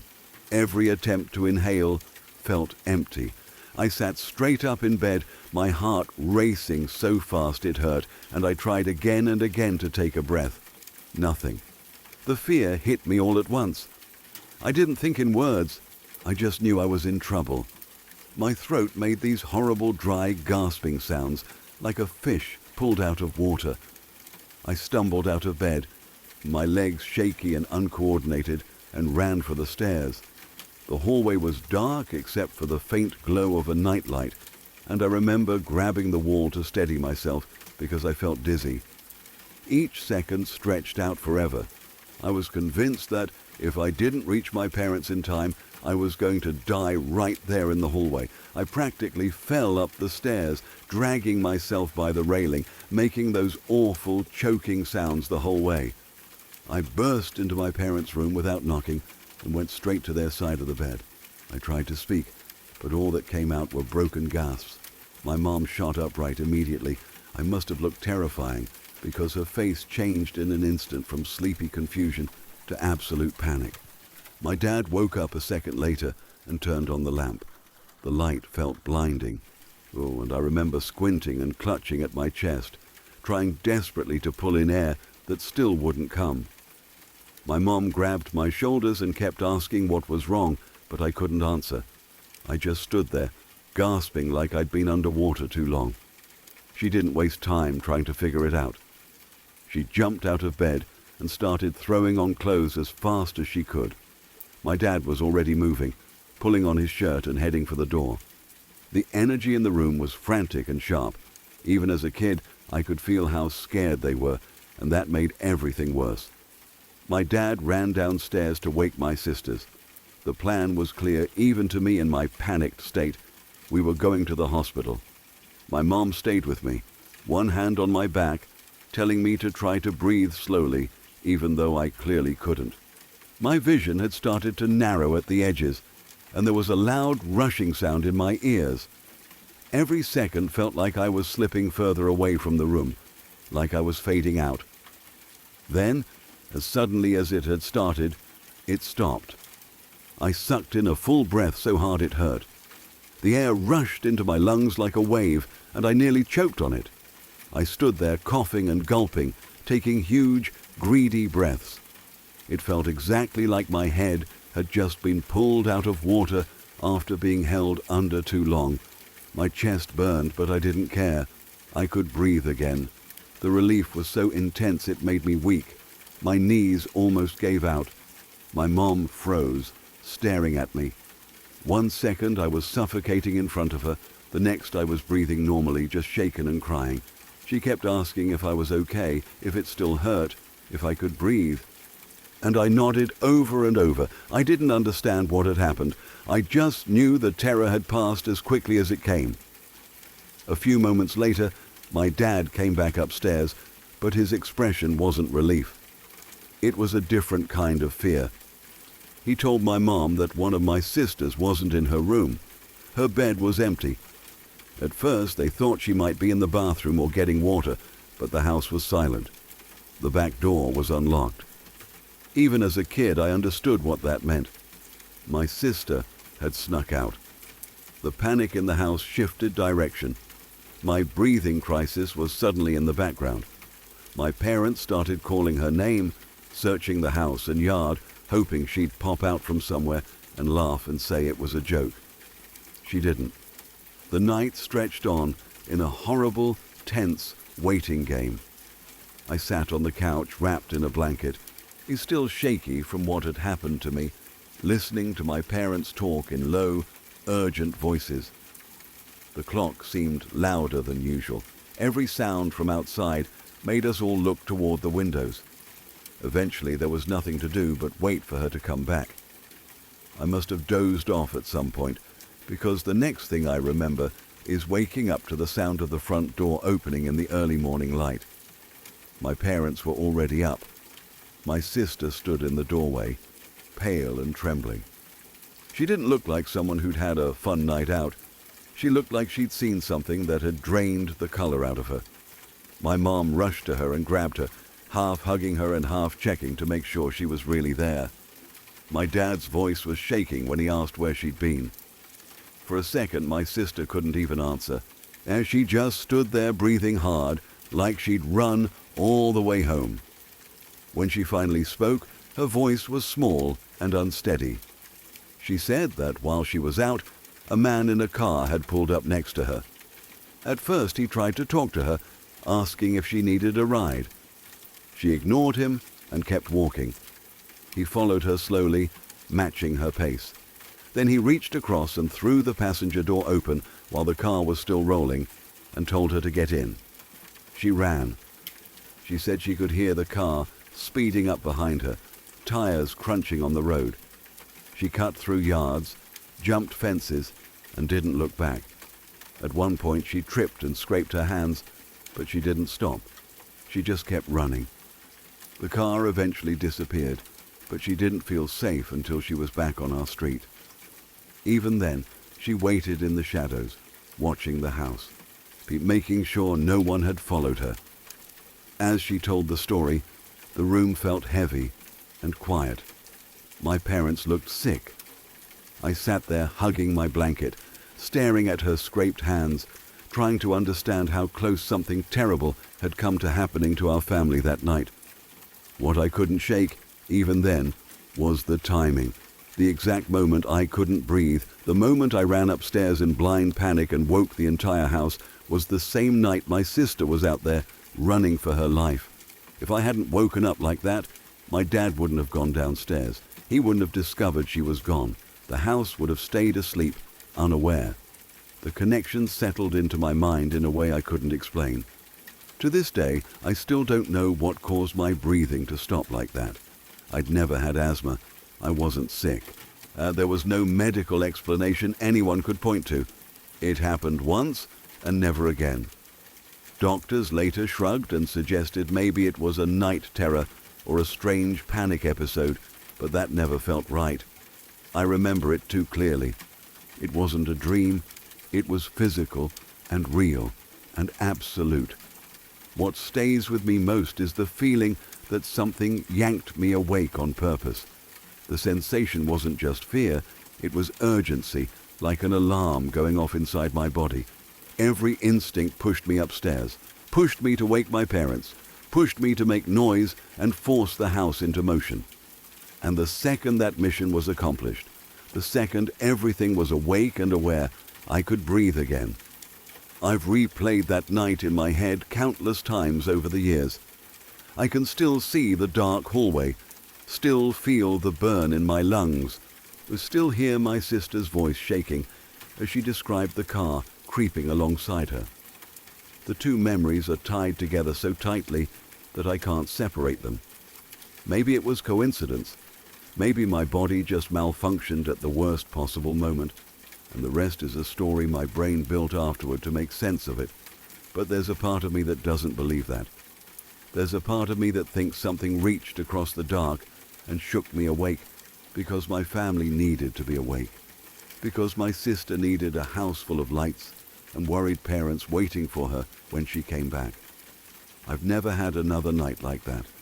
I've never woken up unable to breathe again. But every time I think about it, I feel the same cold ripple down my spine. Whatever happened, it changed the way I look at coincidence and instinct and the strange ways people can be connected.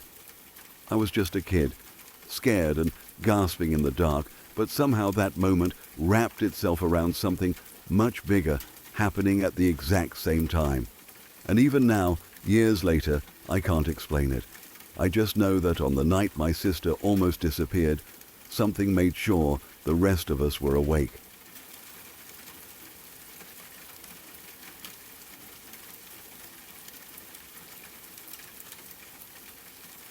I was somewhere around 7 or 8 years old, maybe 9 at most. It's one of those memories that never settled into a clear timeline, but the feeling of it stayed sharp in a way that childhood memories usually don't. It was the middle of the night, the kind of deep quiet where the house feels bigger than it does during the day. I remember waking up suddenly, not from a dream that I could recall, but from a physical panic that hit before I was even fully conscious. I couldn't breathe. At first I thought I was still half asleep. I tried to take a breath and nothing came in. It felt like my chest was locked, like there was a heavy weight pressing down on me, and the air in the room had turned solid. I opened my mouth wider and tried again. Still nothing. There was this awful dry gasp that made no sound, like my throat had forgotten how to work. Panic rose, fast and hot. I kicked off my blanket and sat up, my heart hammering so hard I could hear it in my ears. The darkness in my room felt thicker than usual. Every second stretched out painfully long. I remember clutching at my chest, trying to force my lungs to move. I had no language for what was happening, no calm reasoning, just the pure animal terror of not being able to breathe. I slid out of bed and stumbled toward my door, my legs shaky and weak. Even standing felt wrong, like my body wasn't getting the message that it needed oxygen. I yanked open my door and ran. The hallway was cold under my feet, and I could feel my pulse in my fingertips. I ran up the stairs toward my parents' room, gripping the railing because I was afraid I'd fall. Each step felt like it took forever. My throat made these awful, broken, gasping sounds that didn't bring in air. I wasn't crying because I didn't have the breath to cry. I was just making these desperate, choking noises as I burst into their room. I shook my mom first because she was closest. She woke instantly, the way parents do when something is wrong. I tried to speak, but all that came out were those terrible gasps. Her face changed in a second. Sleep vanished. Fear replaced it. She sat up and grabbed my shoulders, asking what was wrong, but I couldn't answer. I just kept clawing at my throat and chest, trying to show her that I couldn't breathe. My dad was awake by then too. The room exploded into movement.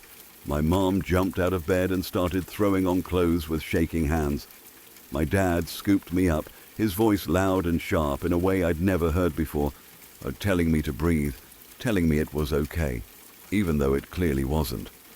I could feel his heart racing through his chest where he held me. He rushed downstairs to wake my sisters while my mum kept getting dressed.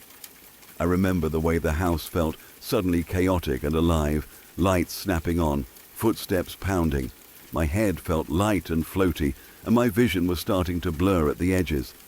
I clung to my dad's shirt, terrified that if I let go, I'd disappear into that dark feeling closing in around me. While he was downstairs, I was left sitting on my parents' bed, hunched forward, still trying to drag air into my lungs. Then, just as suddenly as it had started, it stopped. It was like something released inside me. Air rushed in so fast it hurt. I sucked in a huge breath, and it felt exactly like being pulled out of water after being held under too long. My chest burned, my throat stung, but I could breathe. I sat there gulping air, stunned. The relief was so intense it made me dizzy. My mom rushed back into the room and froze when she saw me breathing normally.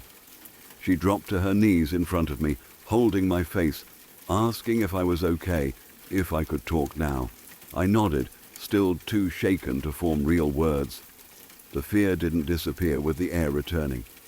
It stayed lodged in me, a cold knot that wouldn't untie. My dad came back upstairs a moment later, his expression tight and confused. That's when I heard them start talking in hushed, urgent voices. One of my sisters was missing. Her bed was empty. She'd snuck out sometime during the night, even as a kid. I could feel the atmosphere shift from panic about me to a different kind of panic altogether. My breathing crisis faded into the background as a new fear took center stage. My parents started calling her name, searching the house, checking doors and windows.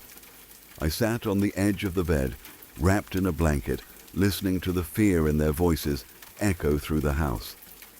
Eventually, there was nothing more they could do but wait. The rest of that night stretched endlessly. I didn't go back to my room. I stayed curled up in my parents' bed, wide awake, listening for the sound of the front door. Every creak of the house made my heart jump. I kept testing my breath, taking small, careful inhales to make sure the air was still there. Each one felt fragile, like it could disappear again without warning. Morning came slowly, a gray light creeping through the curtains. None of us had really slept. When my sister finally came home, the relief in the house was so strong it was almost overwhelming. My parents rushed to her, half furious, half crying. She looked pale and shaken, nothing like her usual defiant self. That's when she told us what had happened. She'd been out walking, thinking she could sneak back in before anyone noticed she was gone. A car had pulled up beside her. A man inside tried to get her attention, tried to talk to her. When she ignored him and kept walking, he got out. She said he grabbed her arm and tried to pull her toward the car. She fought like hell. She kicked, screamed, bit him. Somehow she tore free and ran. She didn't stop running until she was far enough away that she couldn't see him anymore. She'd hidden for hours, but too scared to come home in case he followed her. I remember sitting there, listening to her, my small hands clenched in the blanket. The adults were talking, voices overlapping, questions firing one after another, but all I could think about was the timing. The exact window of time when she was in danger was the same window when I woke up unable to breathe. Even as a child, the connection felt heavy and strange. I didn't have words for it, but it lodged itself deep in my mind. It felt like the two events were tied together by an invisible thread. While she was fighting for her life out there in the dark, I was fighting for air at home. No doctor ever found a reason for what happened to me. I didn't have asthma. I wasn't sick.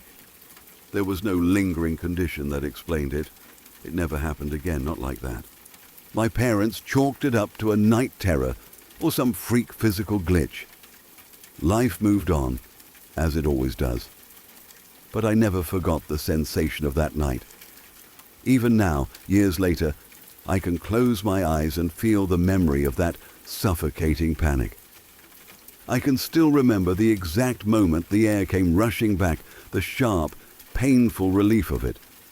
And I can still see my sister's face the next morning, pale and trembling as she told her story. We don't talk about it much anymore. It became one of those family stories that gets mentioned occasionally, always with a shake of the head and a quiet, uneasy laugh. But for me, it never lost its edge. It sits in my memory like a question that never found an answer. I don't know what took my breath away that night. I don't know why it happened at the same time my sister was in danger. Maybe it was a coincidence. Maybe it was my body misfiring in the dark for no reason at all. But there's a part of me that can't shake the feeling that something passed between us in that moment. Some invisible echo of fear or desperation. All I know for certain is that I woke up drowning in air that wasn't there, and somewhere, out in the night, my sister was fighting to escape a stranger's hands. And when she broke free, when she survived, I breathed again. That memory has never loosened its grip on me, and I suspect it never will.